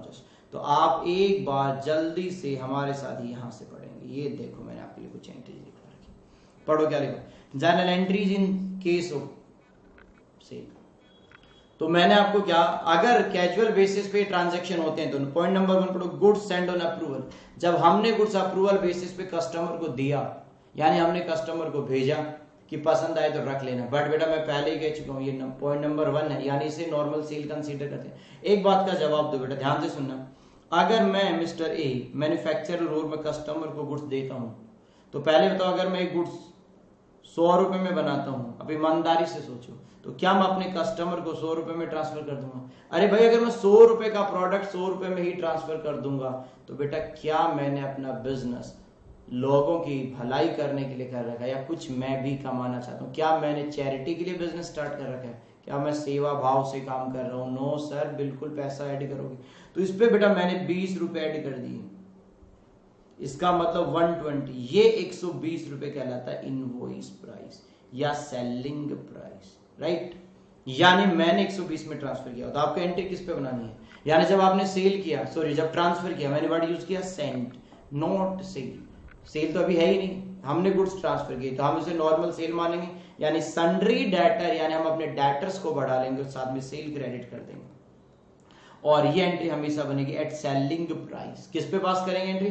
सेलिंग प्राइस, यानी 100 प्लस मार्जिन, यानी 120 रुपए पर जनरल एंट्री पास होगी। Goods return bye the customer within the time. हाँ, कस्टमर ने वापस लौटा दिया, कह रहा मेरे को पसंद नहीं आया, मैं इस गुड्स को लाइक नहीं करता, या मुझे इस गुड्स की जरूरत नहीं है। तो बेटा जो एंट्री हमने भेजते वक्त की थी उसका रिवर्सल कर देंगे, यानी उसको जस्ट अपोजिट कर देंगे। यानी जिस चीज को पहले अपने डेटर माना था या सेल माना था, उन सब बातों को खत्म कर दो। वो सेल बनी नहीं तो सेल को वापस डेबिट करो। डेटर वो इसलिए नहीं है कि जब उसने गुड्स ही नहीं रखा तो पैसा मांगने का राइट भी नहीं है, तो सेल अकाउंट डेबिट। पैसे तो उससे तब मांगे जा सकते थे जब वो गुड्स को रखता, उसे पसंद आती। तो sale account debit to sundry debtors, यानी पहले एंट्री का जस्ट रिवर्स। ध्यान देना, goods accepted by the customer within the time. Sir आपने जो 3 बातें लिख दी, आप एक बार इग्नोर कर दो। आप इसे बेटा इसे नहीं पढ़ना, जब मना कर रहा हूं दैट मीन्स नहीं पढ़ना, इसको भी नहीं पढ़ना, तो आप इसे पढ़ो। तो नो एंट्री। अगर उसने गुड्स एक्सेप्ट कर ली, अपने पास रख ली, तो हमें कोई एंट्री करने की जरूरत नहीं। अभी रुक जाओ, वेट करो। अगर goods pending for approval at the end of the period, customer के पास अभी भी पड़ी हुई, कस्टमर ने उसे एक्सेप्टेंस नहीं दी, ना ही उसका रिजेक्शन दिया, ना तो ये कह रहा है कि मैं वापस लौटा रहा हूं, ना ये कह रहा है कि मुझे पसंद है, यानी उसने चुप्पी साध रखी अभी तो। यानी अभी भी उसने हमें टेंशन में डाल रखा है, पता नहीं एक्सेप्ट करेगा कि पता नहीं एक्सेप्ट नहीं करेगा। यानी अभी भी हम इसी कंफ्यूजन में है कि पता नहीं कस्टमर रखेगा कि कस्टमर नहीं रखेगा। तो ऐसे हालात में क्या होगा? आपके सामने 2 एंट्री आ रही है। अब मैं आपको कुछ बातें समझाता हूँ। वही डायग्राम बेटा अपने लिए तो सब कुछ। हाँ सर डायग्राम पे आ जाओ जल्दी से। तो मैं आपको दोबारा कुछ बातें बताता हूँ। देखो, जब हमने गुड्स सेल किया तो हमने एक एंट्री पास कर दी।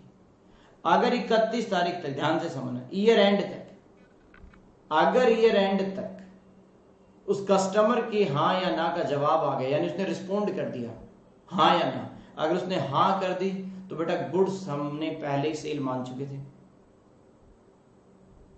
और जब पहले सेल कंसीडर किया जा चुका है तो उसकी एंट्री करने की जरूरत नहीं। तो मैंने वही कहा 31 तारीख तक अगर उसकी परमिशन आ गई तो नो एंट्री। अगर उसने मना कर दिया, रिटर्न कह रहा मेरे को नहीं चाहिए, रिजेक्ट कर दिया प्रोडक्ट, तो जो एंट्री बनाई थी उसे वापस कर दिया। बट बेटा 31 तारीख तक उसका कोई आंसर नहीं आया, नो आंसर, ना हाँ ना ही ना, यानी वो अभी भी बेटा उस गुड्स को अपने पास लेकर बैठा हुआ है, उसके पास राइट है बेटा कब तक लौटाने का, 31/5 तक। उसने ठीक नहीं समझा अभी जवाब देना, अपने पास रखकर बेटा उसका राइट है बेटा। हम जबरदस्ती कैसे कह सकते हैं कि नालायक 3 महीने हो गए, 4 महीने जवाब नहीं दे, बेटा उसका राइट है, जब चाहे जब जवाब देगा 31 मई तक। अब ऐसी सिचुएशन में मैं आपको एक बात समझाऊंगा, बेटा ईयर एंड हो रहा है तो आप इस ट्रांजैक्शन को सेल तो मान नहीं सकते। तो ध्यान से समझना, आपने ऑलरेडी जब गुड्स भेजे थे तब आप इसे सेल कंसीडर कर चुके हो, और जब आप इसे उस टाइम सेल मान चुके हो तो अब 31 मार्च तक जब उसकी कंफर्मेशन नहीं आई तो समय आ गया है क्या करने का, उस चीज को पहले कैंसिल करो। यानी 31 तारीख को पहले जो गुड्स कस्टमर के पास हैं जिस पे अप्रूवल नहीं आया, उन गुड्स को पहले आप क्या करो, उसे रिजेक्ट करो। सॉरी रिजेक्ट नहीं बेटा, उस एंट्री को रिवर्स करो, यानी उसे खत्म करो। ध्यान से समझना, यानी आपने जो एंट्री बनाई थी उससे हम वापस रिवर्स कर देंगे, sales account debit to debtors. But आप एक बात समझना, ये एंट्री उसी प्राइस पे बनेगी जिस प्राइस पे गुड्स भेजा था, यानी एट इनवॉइस प्राइस। बट अब हमारे मन में एक डाउट आएगा, अब समझने वाला पॉइंट है, बच्चा ये तो कर देता है कि हाँ सर अप्रूवल नहीं है तो सेल नहीं बनना चाहिए, और जब सेल नहीं बनना चाहिए तो उस एंट्री को रिवर्स कर देंगे।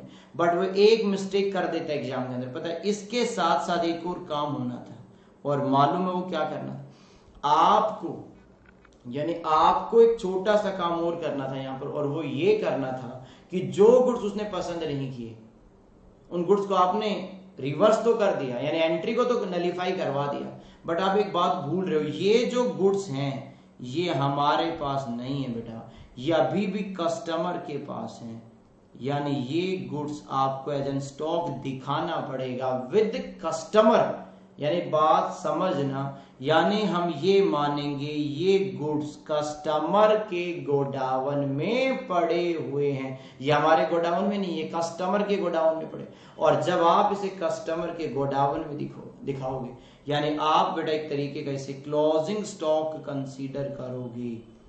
क्लोजिंग स्टॉक अगर आप इसे कंसीडर करते हो तो इस पे एक तरीके से वही प्रोविजन लग जाएगा अकाउंटिंग स्टैंडर्ड वाला, S2 वाला, यानी कॉस्ट और NRV whichever is lower, इन दोनों में से जो कम होगा। यानी समझना, अगर 31 तारीख तक अप्रूवल नहीं आई या रिजेक्शन भी नहीं आया, कोई आंसर नहीं आता है कस्टमर से, तो बेटा हम पहले सेल को रिवर्स करेंगे, और साथ ही साथ उस गुड्स को हम ये शो करेंगे, मतलब ये दिखाएंगे अपनी बुक्स में कि ये गुड्स कस्टमर के यहाँ पड़ा हुआ है, जन क्लोजिंग स्टॉक। और जब स्टॉक की बात आती है तो बेटा स्टॉक कभी भी सेलिंग प्राइस पे कंसीडर नहीं होता, यानी इनवॉइस प्राइस पे नहीं आता, वो कॉस्ट और NRV विच एवरेज लेस में कंसीडर किया जाता है। इस सारी बातों को मैं यहाँ से समझाऊंगा।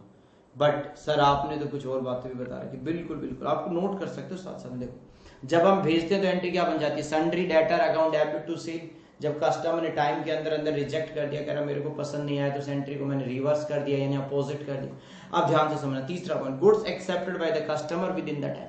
कस्टमर ने उस समय के अंदर अंदर उस गुड्स को लाइक कर लिया, पसंद कर लिया, एक्सेप्ट कर लिया।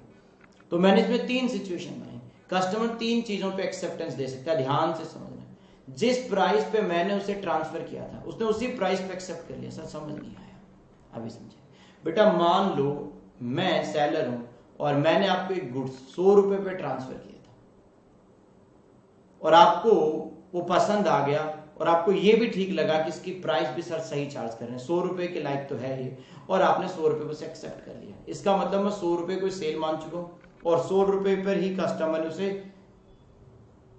एक्सेप्ट भी कर लिया, तो मेरे को अलग से कुछ भी करने की जरूरत नहीं। दिक्कत तो तब आती है जब कस्टमर उस प्रोडक्ट को एक्सेप्ट करता है किसी और प्राइस पे।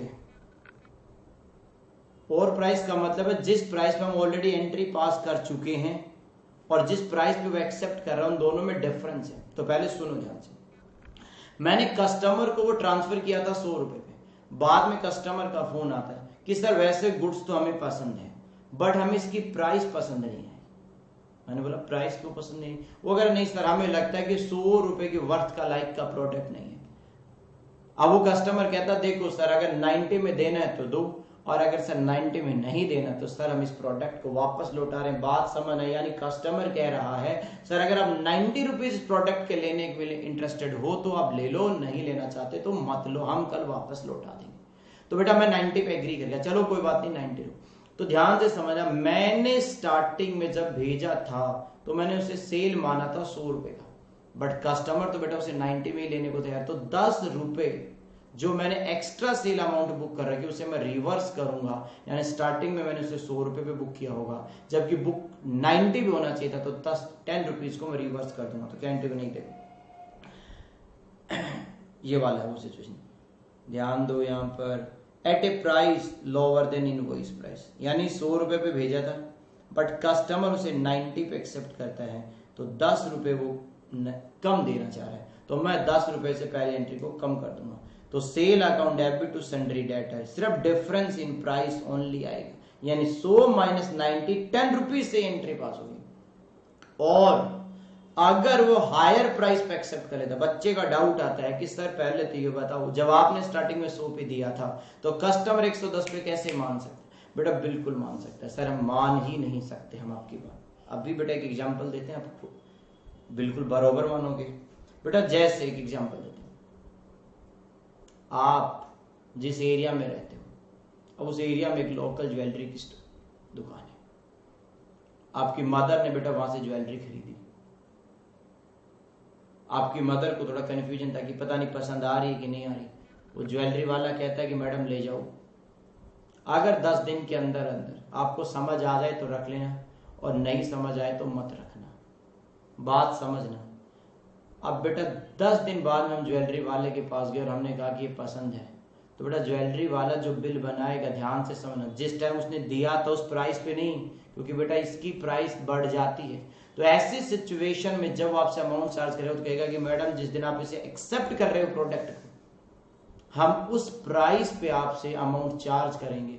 और मान लो उस टाइम गोल्ड की रेट जैसे पहले 30,000 था और जिस दिन आपने एक्सेप्ट किया उस दिन 31,000 है गोल्ड की रेट, तो आपको 1,000 रुपए एक्स्ट्रा पे करने पड़ेंगे। तो हमें ज्यादा पैसा आएगा, यानी पहले हमने 30,000 के अकॉर्डिंग सेल बुक किए, अब हम 31,000 की सेल कंसीडर करेंगे, तो 1,000 का जो डिफरेंस है वो हम बढ़ा देंगे। सन्ड्री डेटा टू सेल, यानी अगर सेम प्राइस पे एक्सेप्ट करना तो कुछ नहीं करना, हायर पे करना तो सेल को बढ़ा देंगे, डेटर भी बढ़ा देंगे, और अगर कम पे एक्सेप्ट हो रहा है तो हम उसे कम कर देंगे। Goods pending for approval at the end, अगर गुड्स पेंडिंग में पड़ी हुई है तो पहले तो जितने गुड्स पेंडिंग में हैं उन्हें मतलब सेल कंसीडर नहीं करेंगे, उन्हें रिवर्स कर देंगे, sale account to sundry debtor, और फिर मानेंगे फॉर स्टॉक विद कस्टमर, यानी ये स्टॉक कस्टमर के पास पड़ा हुआ है, बट कस्टमर के पास जब पड़ा हुआ है यानी एज एन क्लोजिंग स्टॉक, तो हम एक एंट्री पास करेंगे गुड्स विद कस्टमर या stock with customer account debit to trading. But ध्यान से समझना, ये यहां पर सेलिंग प्राइस पे है, बट इधर कॉस्ट और market price which ever is less पे कंसीडर होगा। ये कुछ जर्नल एंट्रीज थी जो आपको समझनी थी। अब बेटा मैं इस पे आपको एक प्रॉब्लम करवाता हूं, तब जाकर आपको कुछ बातें क्लियर होंगी। तो चलो सर स्टार्ट करवाओ जल्दी से। प्रॉब्लम नंबर 1 पे आ जाओ बेटा। क्या करें? Ram send his goods to some of his customer on approval और रिटर्न बेसिस। आपने नोट तो कर ली होंगी ना ये एंट्री, ये देखो ये एंट्रीज हैं, नोट किया? नहीं नोट किया तो जल्दी से नोट करो।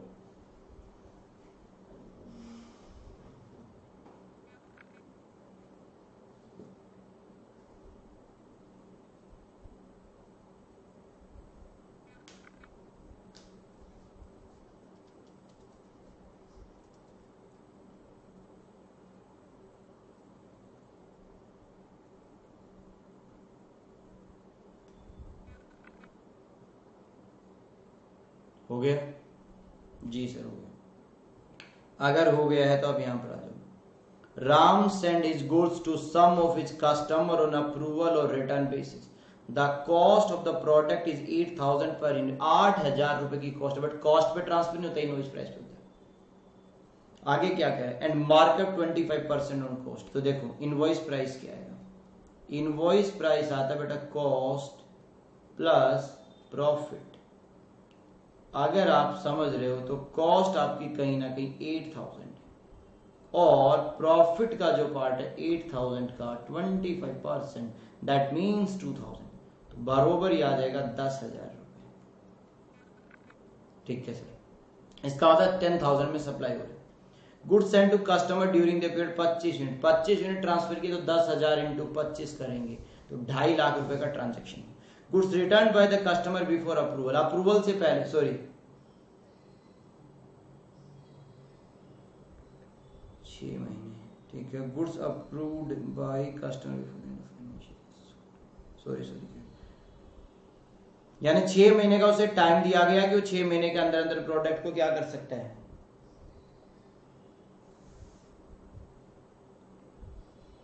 ये गलत है बेटा, ये थोड़ा सा प्रिंटिंग एरर है, इसको ठीक करो। सर ये क्या है, 6 यूनिट है।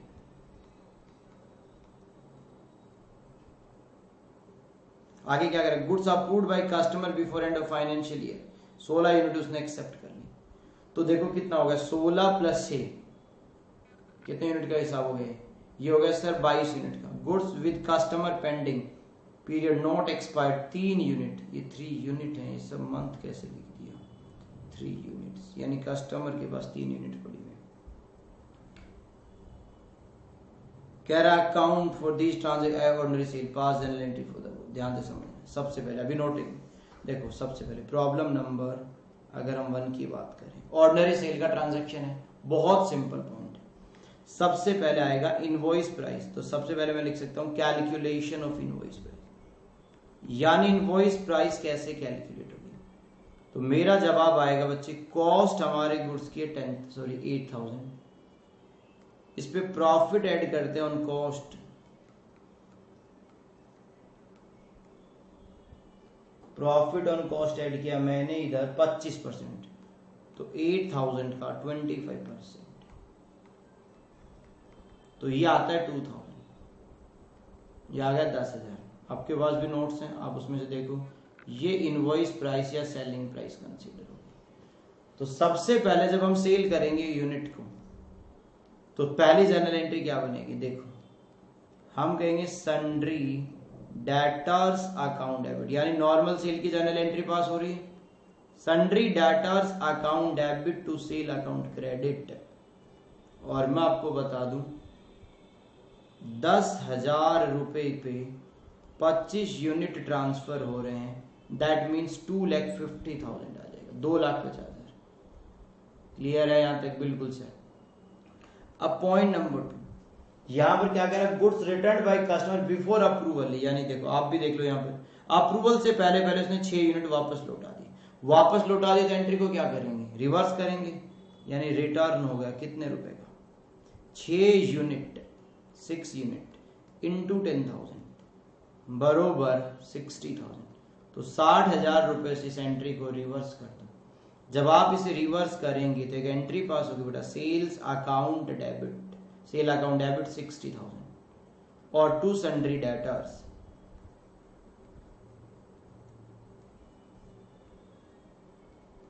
ये समझ आ गया, यस सर क्लियर है, 60,000। पॉइंट नंबर 3, आगे क्या कह रहे हैं, goods return by goods approved by customer before end of financial year, 16 unit पे उसने अपनी अप्रूवल दे दी, यानी 16 यूनिट उसे पसंद आ गई। तो अब बात समझने की कोशिश करना, मैंने आपको कहा था वैसे उसे गुड्स पसंद आ जाती हैं तो नो एंट्री रिक्वायर्ड, बट मैंने 3 सिचुएशन बताई थी। सेम प्राइस पे एक्सेप्ट करेगा तो कुछ नहीं करना, अगर उसने कम पैसे पे एक्सेप्ट किया तो डिफरेंस की एक एंट्री बनेगी, और अगर उसने ज्यादा प्राइस पे एक्सेप्टेंस दे दिए तो भी एक जर्नल एंट्री पास करनी पड़ेगी। यानी पॉइंट ये है, इस प्रॉब्लम में बेटा बताया नहीं सेम प्राइस पे कम पे किया, तो हम ऑटोमेटिकली अज्यूम्ड करेंगे कि उसने सेम प्राइस पे किया होगा, तो no entry required.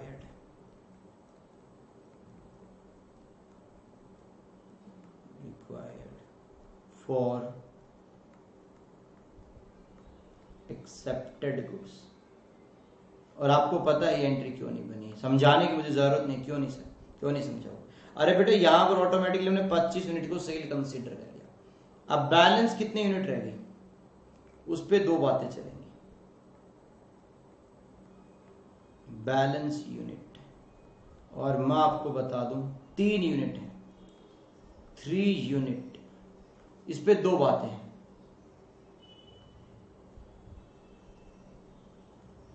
At selling price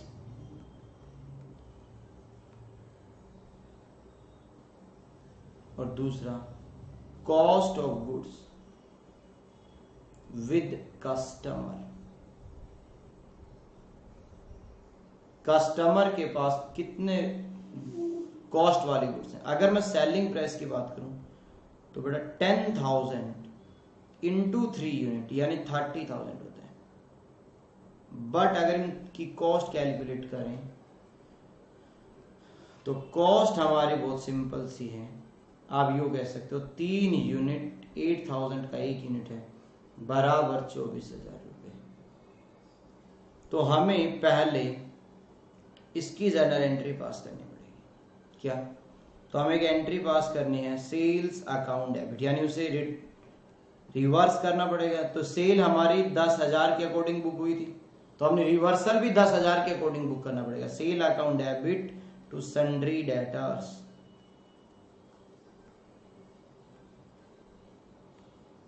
ये आ गया 30,000। और यहां पर गुड्स विद कस्टमर या स्टॉक विद कस्टमर कंसीडर कर लो।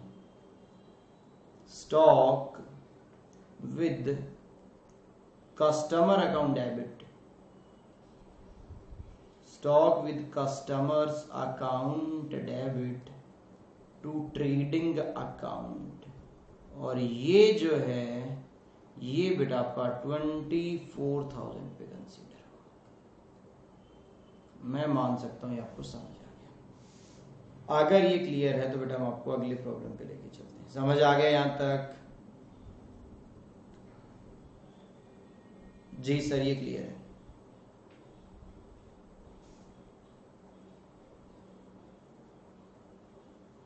ये पढ़ो क्या कह रहे हैं।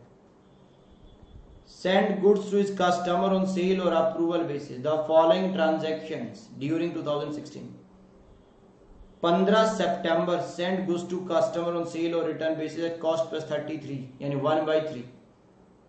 और ये 1 लाख इनवॉइस प्राइस दे रखी है आपको, ठीक है सर। 20 अक्टूबर को goods return bye the customer, 40,000 का गुड्स वापस आ गया। नवंबर 25 को क्या करें, received letter of approval from customer. Customer कह रहा मुझे गुड्स पसंद है, 40,000।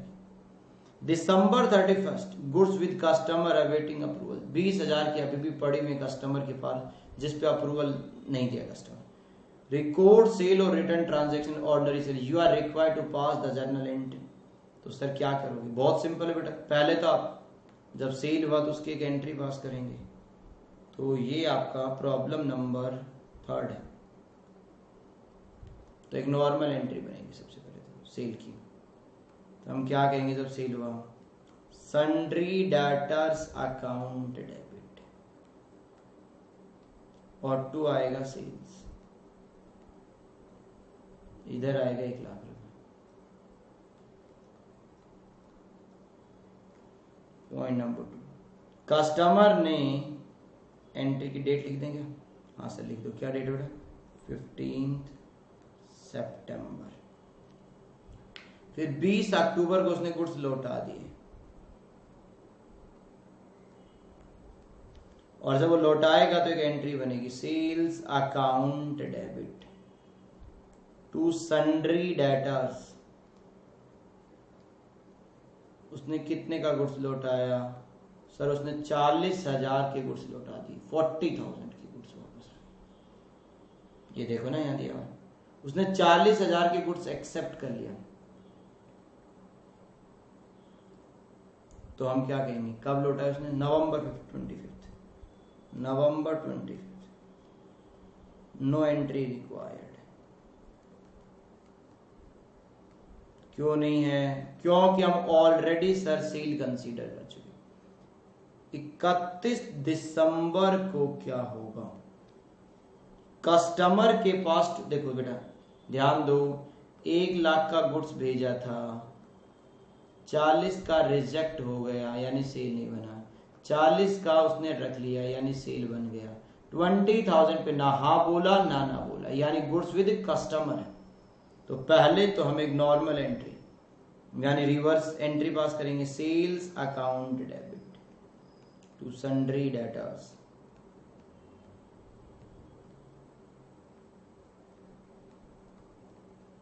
$20,000 और 20,000 और बाद में इसको कॉस्ट पे कन्वर्ट कर देंगे। तो हम क्या करेंगे, स्टॉक विद कस्टमर लिखते थे क्या, जो पिछले प्रॉब्लम लिखा हुआ, स्टॉक विद कस्टमर डेबिट, और ये कॉस्ट प्राइस पे आएगा, stock with customers account debit, और 2 यहां पर आ जाएगा ट्रेडिंग अकाउंट। अब आप सभी लोग इसकी कॉस्ट कैलकुलेट करो। 20,000 सेलिंग प्राइस है, 2 लाख कर दिया सर आपने, 20,000 इंटू 100 डिवाइड अपॉन 133.33 करो,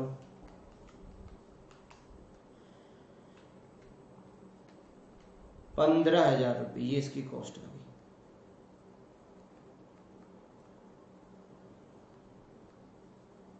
ये 2 प्रॉब्लम मैंने आपको करके दिखाई है।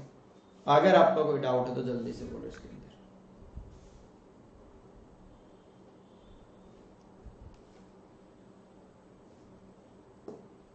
पहले नॉर्मल सेल मान लेना है, जब रिटर्न हो जाएगा तो रिवर्स कर देंगे। अप्रूवल सेम प्राइस पे दे दिया तो कुछ नहीं करना, प्राइस चेंज करके दे रहा है तो डिफरेंस की एक एंट्री पास करेंगे। लास्ट डेट पे अगर अप्रूवल नहीं आई, रिजेक्शन भी नहीं आया, तो आप पहले तो उस अमाउंट को रिवर्स कर दो और फिर उसकी जो कॉस्ट है उससे आप स्टॉक कंसीडर कर लो विद कस्टमर्स के पास। बस इतना सा तुम्हारा काम है।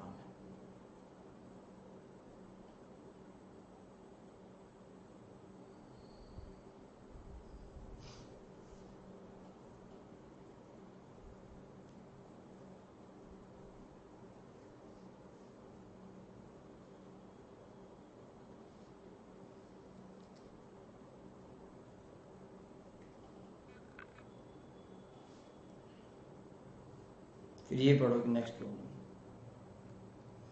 S limited send out it goods to dealer on sale और return basis, all such transaction are however treated as, यानी कह रहा हमने उसे एक्चुअल सेल मान लिया, यानी उन्होंने सेल वाली एंट्री बना दी बेटा, यानी हमें सेल वाली एंट्री पास नहीं करनी है कि sale sorry debtor account debit to sale, वो नहीं करना हमें, वो कर चुके हैं।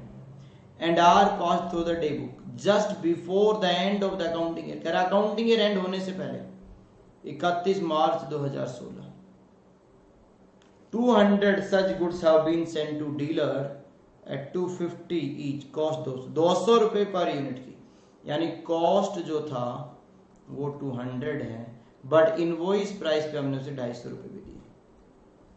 डेबिटेड ही जाएगा, कह रहे हैं हमने डेबिट कर दिया ऑलरेडी 200 यूनिट को।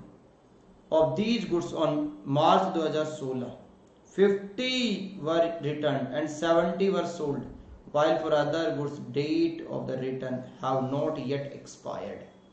देखो भाई कितने यूनिट ट्रांसफर हुई, 200, 50 वापस आ गई हैं, 150 में से 70 बिक गई हैं, 80 अभी भी अनसोल्ड पड़ी है। कह रहा जर्नल एंट्री पास करो। देखो पहले मैं आपको एक बात बता दूं, problem number I think 4th है, राइट जी सर। अगर यूनिट की बात करें हम, अगर इसकी समरी तैयार करूं बेटा मैं आपके लिए, तो टोटल यूनिट है 200। अगर इसको 3 पार्ट्स में डिवाइड कर देते हैं,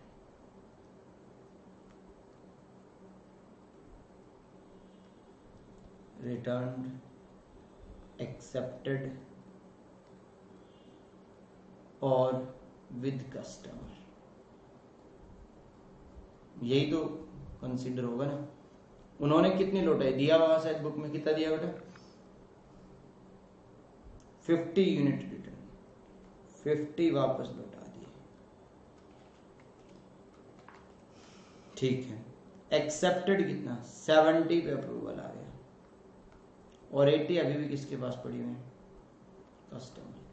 तो मैं पहले बता दूं, ज्यादातर स्टूडेंट ये सोच रहे होंगे कि सर 200 यूनिट इंटू 250 का आप सेल बुक करो 50,000। बेटा वो हो चुका है, उन्होंने पहले ही कर दिया। हमें तो बाकी के ट्रांजैक्शन डील करना है, तो हमने ये पास नहीं करना कि sundry data to sales, entry हो गई है पहले से। सर आपको कैसे, यहाँ साफ साफ लिख रहा है कि हमने उसको डेबिट कर दिया या क्रेडिट कर दिया, देखो यहाँ लिखा हुआ है, अगर डाउट है तो पढ़ लो क्या कह रहे हैं।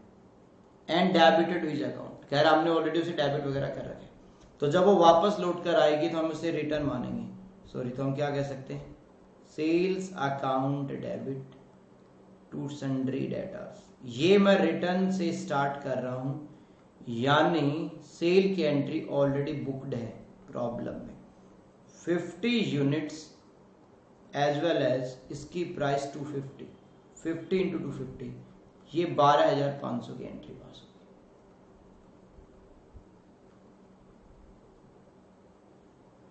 समझ गए? जो एक्सेप्टेड है, no entry required, no entry required, आप जानते हो उसकी एंट्री क्यों नहीं करनी। विद कस्टमर्स,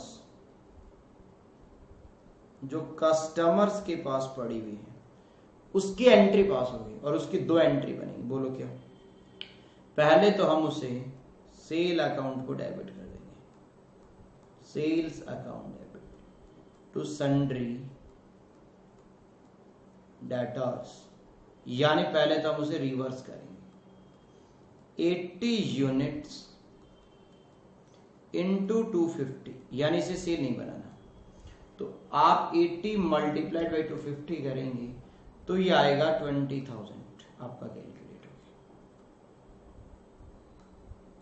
गया। और इसकी cost of goods with customer भी तो बुक करना, cost of goods with customer,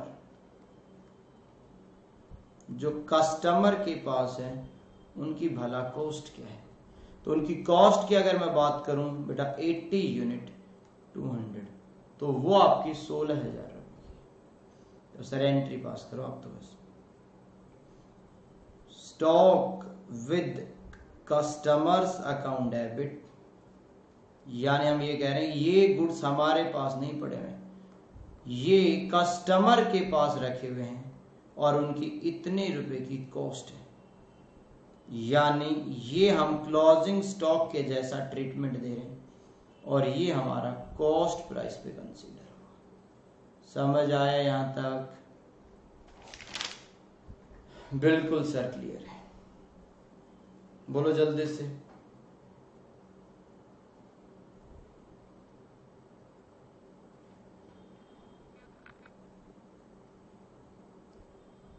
ठीक है, एक प्रॉब्लम और करवा देते हैं आपको, देखो क्या कह रहे हैं। Company send out gas container to dealer on sale और रिटर्न बेसिस, कह रहा सेल और रिटर्न बेसिस पे हम कंटेनर सेल भेज रहे हैं। All such transaction are however treated as actual sale, हम उसे एक्चुअल सेल कंसीडर कर रहे हैं, and are pass through the day book, और हमने उसको पास भी कर दिया। Just before the end of the fine same problem लग रही है, 100 gas container which cost 900 each have been sent to the dealer on a sale and return basis, debited to his account rupees 1200 each, यानी 900 रुपए की cost वाला container हमने 1200 रुपए में ट्रांसफर किया, यानी कॉस्ट 900 और invoice price equals to 1200। Out of this 20 gas container are sold 1500, इस बार प्राइस बदल रही है, थोड़ा सा चेंज आ गया, यानी ऐसे समझो कॉस्ट जो है वो बेटा 900 रुपए, बट हमने उसे भेजा था इनवॉइस प्राइस 1200 और कस्टमर ने उसे एक्सेप्टेड किया, तो वैसे तो एक्सेप्टेड की एंट्री नहीं होती, बट इस बार एक्सेप्टेड प्राइस डिफरेंट है, कितना 1500, तो 1200 और 1500 के बीच का जो डिफरेंस है 300, उसका एंट्री पास होगा।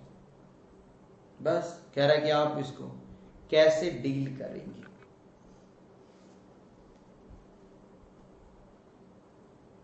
तो सर ये प्रॉब्लम नंबर अपनी 5 है। देखो ध्यान से, तो सबसे पहले हम ये मानेंगे कि सेल की एंट्री तो बन चुकी होगी। आप समझना, आप समझो ध्यान से, टोटल यूनिट क्या है हमारे, 100 यूनिट्स, 100 कंटेनर्स हैं, जिसमें से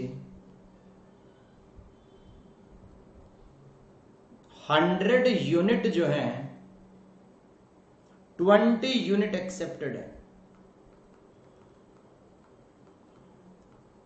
ये एक्सेप्ट कर लिया उसने कि हाँ मुझे पसंद है, और 80 यूनिट अभी भी बैलेंस है, 80 यूनिट्स विद कस्टमर्स, यानी कस्टमर के पास रखी हुई। तो पॉइंट बेटा यहां पर आता है कि 20 यूनिट जब एक्सेप्ट होती है तो वैसे एंट्री पास नहीं होती है, बट आज एंट्री पास हो जाएगी। क्यों सर? आप समझो, इनकी कॉस्ट थी 900, इनको हमने भेजा 1200, यानी 1200 पे हम एंट्री कर चुके हैं, बट एक्सेप्टेड एट ₹1500। तो पहले तो आप ये जवाब दो, ये हायर प्राइस पे एक्सेप्टेंस है कि लोअर प्राइस पे एक्सेप्टेंस है? जल्दी से, यानी इसे हायर प्राइस पे एक्सेप्ट किया, यानी 1200 का प्रोडक्ट कस्टमर 1500 में एक्सेप्ट कर रहा है, तो डिफरेंस है या नहीं? तो यहां पर डिफरेंस की एक एंट्री पास होगी, डिफरेंस इन प्राइस। तो मैं आपको बता दूं, 20 यूनिट और 1 यूनिट पे बेटा यहां डिफरेंस है 300 रुपए का। तो 20 इंटू 300 यानी 6000 रुपए, 6000 की जो डिफरेंस अमाउंट है उसकी जर्नल एंट्री पास करेंगे, बाकी एंट्री नहीं बनेगी यहां पर। तो क्या बनेगी? यानी हम डेटर बढ़ाएंगे और सेल ज्यादा बुक करेंगे। हमने सेल सिर्फ अभी तक 1200 से बुक कर रखी है, जबकि वो बुक होनी चाहिए 1500 से, तो 300 का एक्स्ट्रा अमाउंट बुक करना पड़ेगा आपको। तो हम क्या कह सकते हैं? Sundry debtors debit, sundry debtors account debit, और 2 आ जाएगा सेल्स। और इस बार जो अमाउंट आएगी वो सिर्फ और सिर्फ 6000 रुपए कंसीडर करेंगे। बट अभी भी कस्टमर के पास बहुत सारे गुड्स पड़े हुए हैं, कस्टमर के पास एज इट इज रखे हुए हैं। तो कस्टमर के पास 80 यूनिट रखे हुए हैं।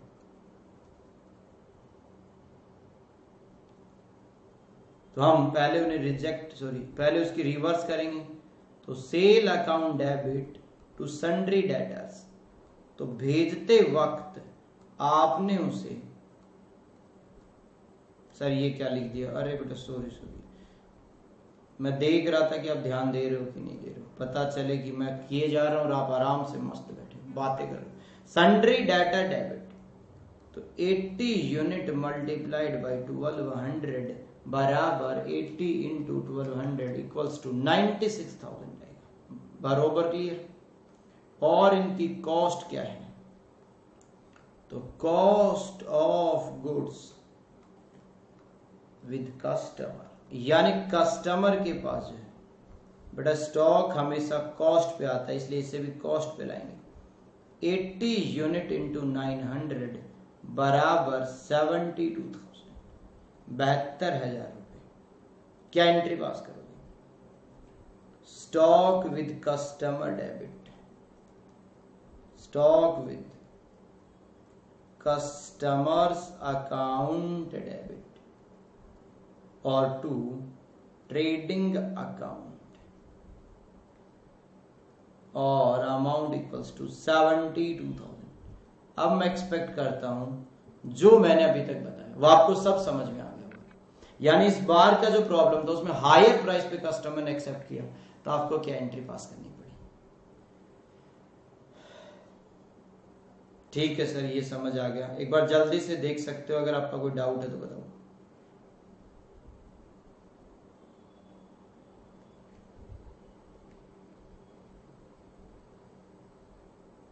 उसके बाद एक प्रॉब्लम और करवा देते हैं, फिर आज की क्लास को खत्म करेंगे। फिर आप सर एक ही मेथड पे रह गए आप, तो बिल्कुल सेकंड मेथड हम नेक्स्ट क्लास में कवर करवाएंगे, बट अभी पहले इस पे एक प्रॉब्लम और कर देते हैं, फिर ये कंप्लीटली खत्म हो जाएगा। सेम प्राइस पे प्रॉब्लम करवा दिया, यानी कस्टमर एक्सेप्ट करता सेम प्राइस पे, हायर प्राइस पे, और एक लोअर प्राइस का प्रॉब्लम और करवा देता हूँ डिस्कस। उसके बाद हम इस क्लास को आज के लिए ही रोक देंगे। पढ़ो जल्दी से क्या करें। E limited send out it accounting machine costing 200 each on their customer on sale और रिटर्न बेसिस। 200 रुपए की कॉस्ट वाली। All such transactions are however treated as like actual sale and passed through the day book। यानी वही बातें कर रहा है कि पहले वाली एंट्री बन चुकी है, यानी आपको वो एंट्री नहीं बनानी, सन्ड्री डेटर टू सेल वाली, वो एंट्री ऑलरेडी हो चुकी है। Just before the end of the financial year, that means March 24 2016 300 such accounting machine were send out at invoice price 280। 280 पे ट्रांसफर हुई थी, आउट ऑफ विच मतलब 300 यूनिट गई थी, विच ओनली 90 अकाउंटिंग मशीन, ये मशीन का नाम है, are accepted by the customer. यानी 200 रुपए वाली अकाउंटिंग मशीन है, 200 रुपए उनकी कॉस्ट, इनवॉइस प्राइस 280, और ऐसी 300 मशीनें भेजी थी, 300 यूनिट ट्रांसफर हुई, 90 क्यों एक्सेप्ट कर लिया बाय द कस्टमर 250। बेटा हमने भेजा कितने में, 280 में, कस्टमर ने कितने में लिया, 250, 30 रुपीज प्राइस में डिफरेंस आ गया, एंट्री बनेगी। और नो रिपोर्ट इज फोर्थकमिंग, और बचे हुए के बारे में अभी कोई डाटा नहीं है। तो देखो 300 यूनिट में से 90 सेल हो गया, तो अभी भी 210 यूनिट विद कस्टमर है कि नहीं है, विद कस्टमर बरोबर है सर, विद कस्टमर्स। आगे क्या करें, आपको जर्नल एंट्री पास करनी है इस काम के लिए। तो आपको सिर्फ ये समझना है कि जो टोटल यूनिट कितनी थी हमारी जो ट्रांसफर हुई है। 1 मिनट यहां ध्यान देंगे, प्रॉब्लम नंबर 6 कर रहे हैं हम। तो बेटा टोटल यूनिट, टोटल जो अकाउंटिंग वाली मशीनें थी 300 थी, इसमें से 90 पे एक्सेप्टेंस आ गई, तो मैं तो वही 2 पार्ट बना लूंगा, एक्सेप्टेड और विद कस्टमर। बट पहली एंट्री तो ऑलरेडी हो चुकी है ना, तो आप समझना कॉस्ट जो है वो 200 रुपए है पर यूनिट, बट हमने उसे इनवॉइस पे ट्रांसफर किया एट 280, यानी 280 रुपए पे कस्टमर को भेजा।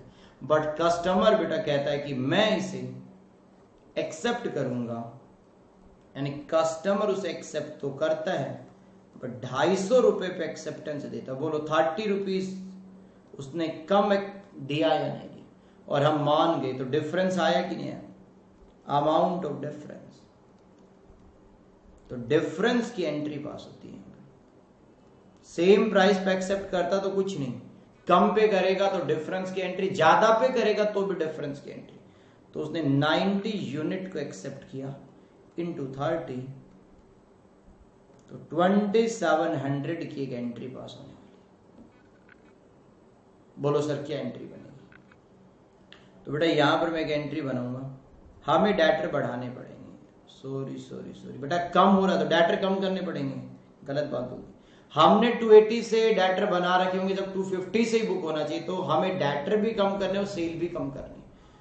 तो अगर हमें सेल को कम करना है तो sales account debit 2700 to sundry debtors, और ये आएगा 2700, राइट। ओके सर बिल्कुल क्लियर है। गुड्स विद कस्टमर, तो हमें एक एंट्री पास करनी पड़ेगी, सेल्स अकाउंट डेबिट, तो 210 यूनिट कस्टमर के पास पड़ी हुई टू सन्ड्री डेटर्स। तो हमें पहले मैंने इनको कम कर दिया, तो 210 यूनिट इनटू 280, तो कैलकुलेशन अगर मैं करता हूं तो आता है 58,800, 58,800। बट कस्टमर के पास इन्हें कॉस्ट पे दिखाएंगे, तो अगर आप इन्हें बेटा कॉस्ट पे दिखाओगे, cost of goods with customer, cost of goods with customer,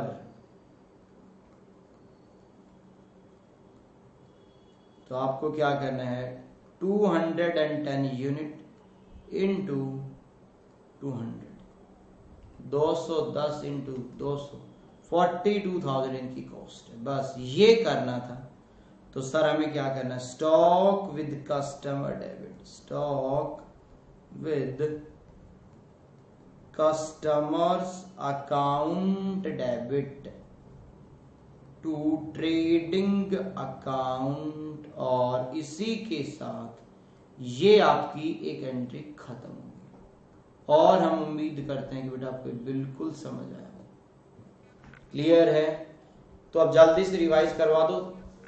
जब सेल और रिटर्न बेसिस पे गुड्स भेजते हैं तो इसका मतलब हम कस्टमर को एक ऑप्शन या राइट दे रहे हैं कि बस इतने टाइम में अगर आपको पसंद आता तो आप रखना, नहीं पसंद आए तो आप लौटा देना।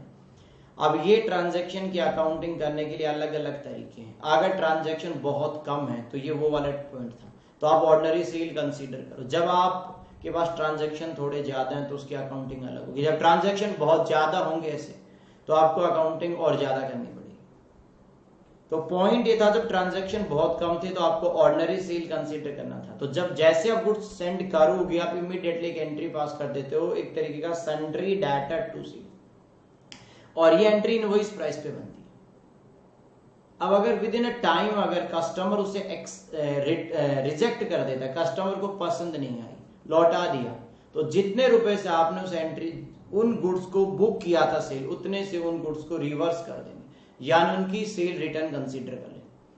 और अगर कस्टमर उन गुड्स को within a time accept कर लेता है कि हाँ मुझे ये गुड्स पसंद है, मैं रखना चाहता हूं, तो तीन पॉसिबिलिटी है। क्या वो सेम प्राइस पे रखना चाहता है? अगर आंसर है यस, वो उसी प्राइस पे एक्सेप्ट करता है जिस प्राइस पे भेजा था, तो आपको कोई एंट्री करने की जरूरत नहीं, क्योंकि आप उसकी एंट्री ऑलरेडी पास कर चुके। अगर वो हायर प्राइस पे एक्सेप्ट करता है तो जितने पे आपने ओरिजिनल एंट्री पास की थी और जितने पे वो एक्सेप्ट करता है उसके बीच के डिफरेंस की आप एक अलग एंट्री पास कर दोगे, sundry debtor to sale. But अगर वो लोअर प्राइस पे एक्सेप्टेंस देता है तो आपने जितने पे भेजा और जितने पे एक्सेप्ट किया उसके बीच के डिफरेंस की आप एक और एंट्री पास करोगे, उसमें कहोगे या आप sale account debit to sundry debtor. यानी तीन पॉसिबिलिटी हो सकती थी, या तो सेम प्राइस, या तो महंगी प्राइस, या तो कम प्राइस। या मैं ऐसे कह सकता हूं जब हम goods on sale on approval basis पे देते हैं, या तो कस्टमर विद इन टाइम, ध्यान से समझना, एक्सेप्टेंस दे देगा, या तो रिजेक्शन दे देगा, या तो चुप्पी साध कर बैठ गया तुम्हारे जैसा नाला है। जैसे मैं कहता हूं डाउट है, कुछ नहीं बोलते, मैं कहता हूं कोई डाउट नहीं है, कुछ नहीं बोलते। ऐसा ही वो कस्टमर है, ना उसने बोला पसंद है ना उसने बोला नहीं पसंद है, बट अभी भी टाइम बचा हुआ है। तो ऐसी सिचुएशन में लास्ट डेट ईयर एंड को पहले तो सेल्स को रिवर्स कर देंगे सेलिंग प्राइस पे, फिर उन गुड्स की जितनी कॉस्ट है वो कंसीडर करेंगे कि गुड्स विद कस्टमर पड़े हुए हैं और हम उसे कॉस्ट प्राइस पे रिकॉर्ड कर लेंगे। Goods with customer account debit to trading account credit at cost price. इससे रिलेटेड हमने आपको 4 या 5 प्रॉब्लम जितनी भी करवाई हैं इनको एक बार घर जाके रिवाइज करना।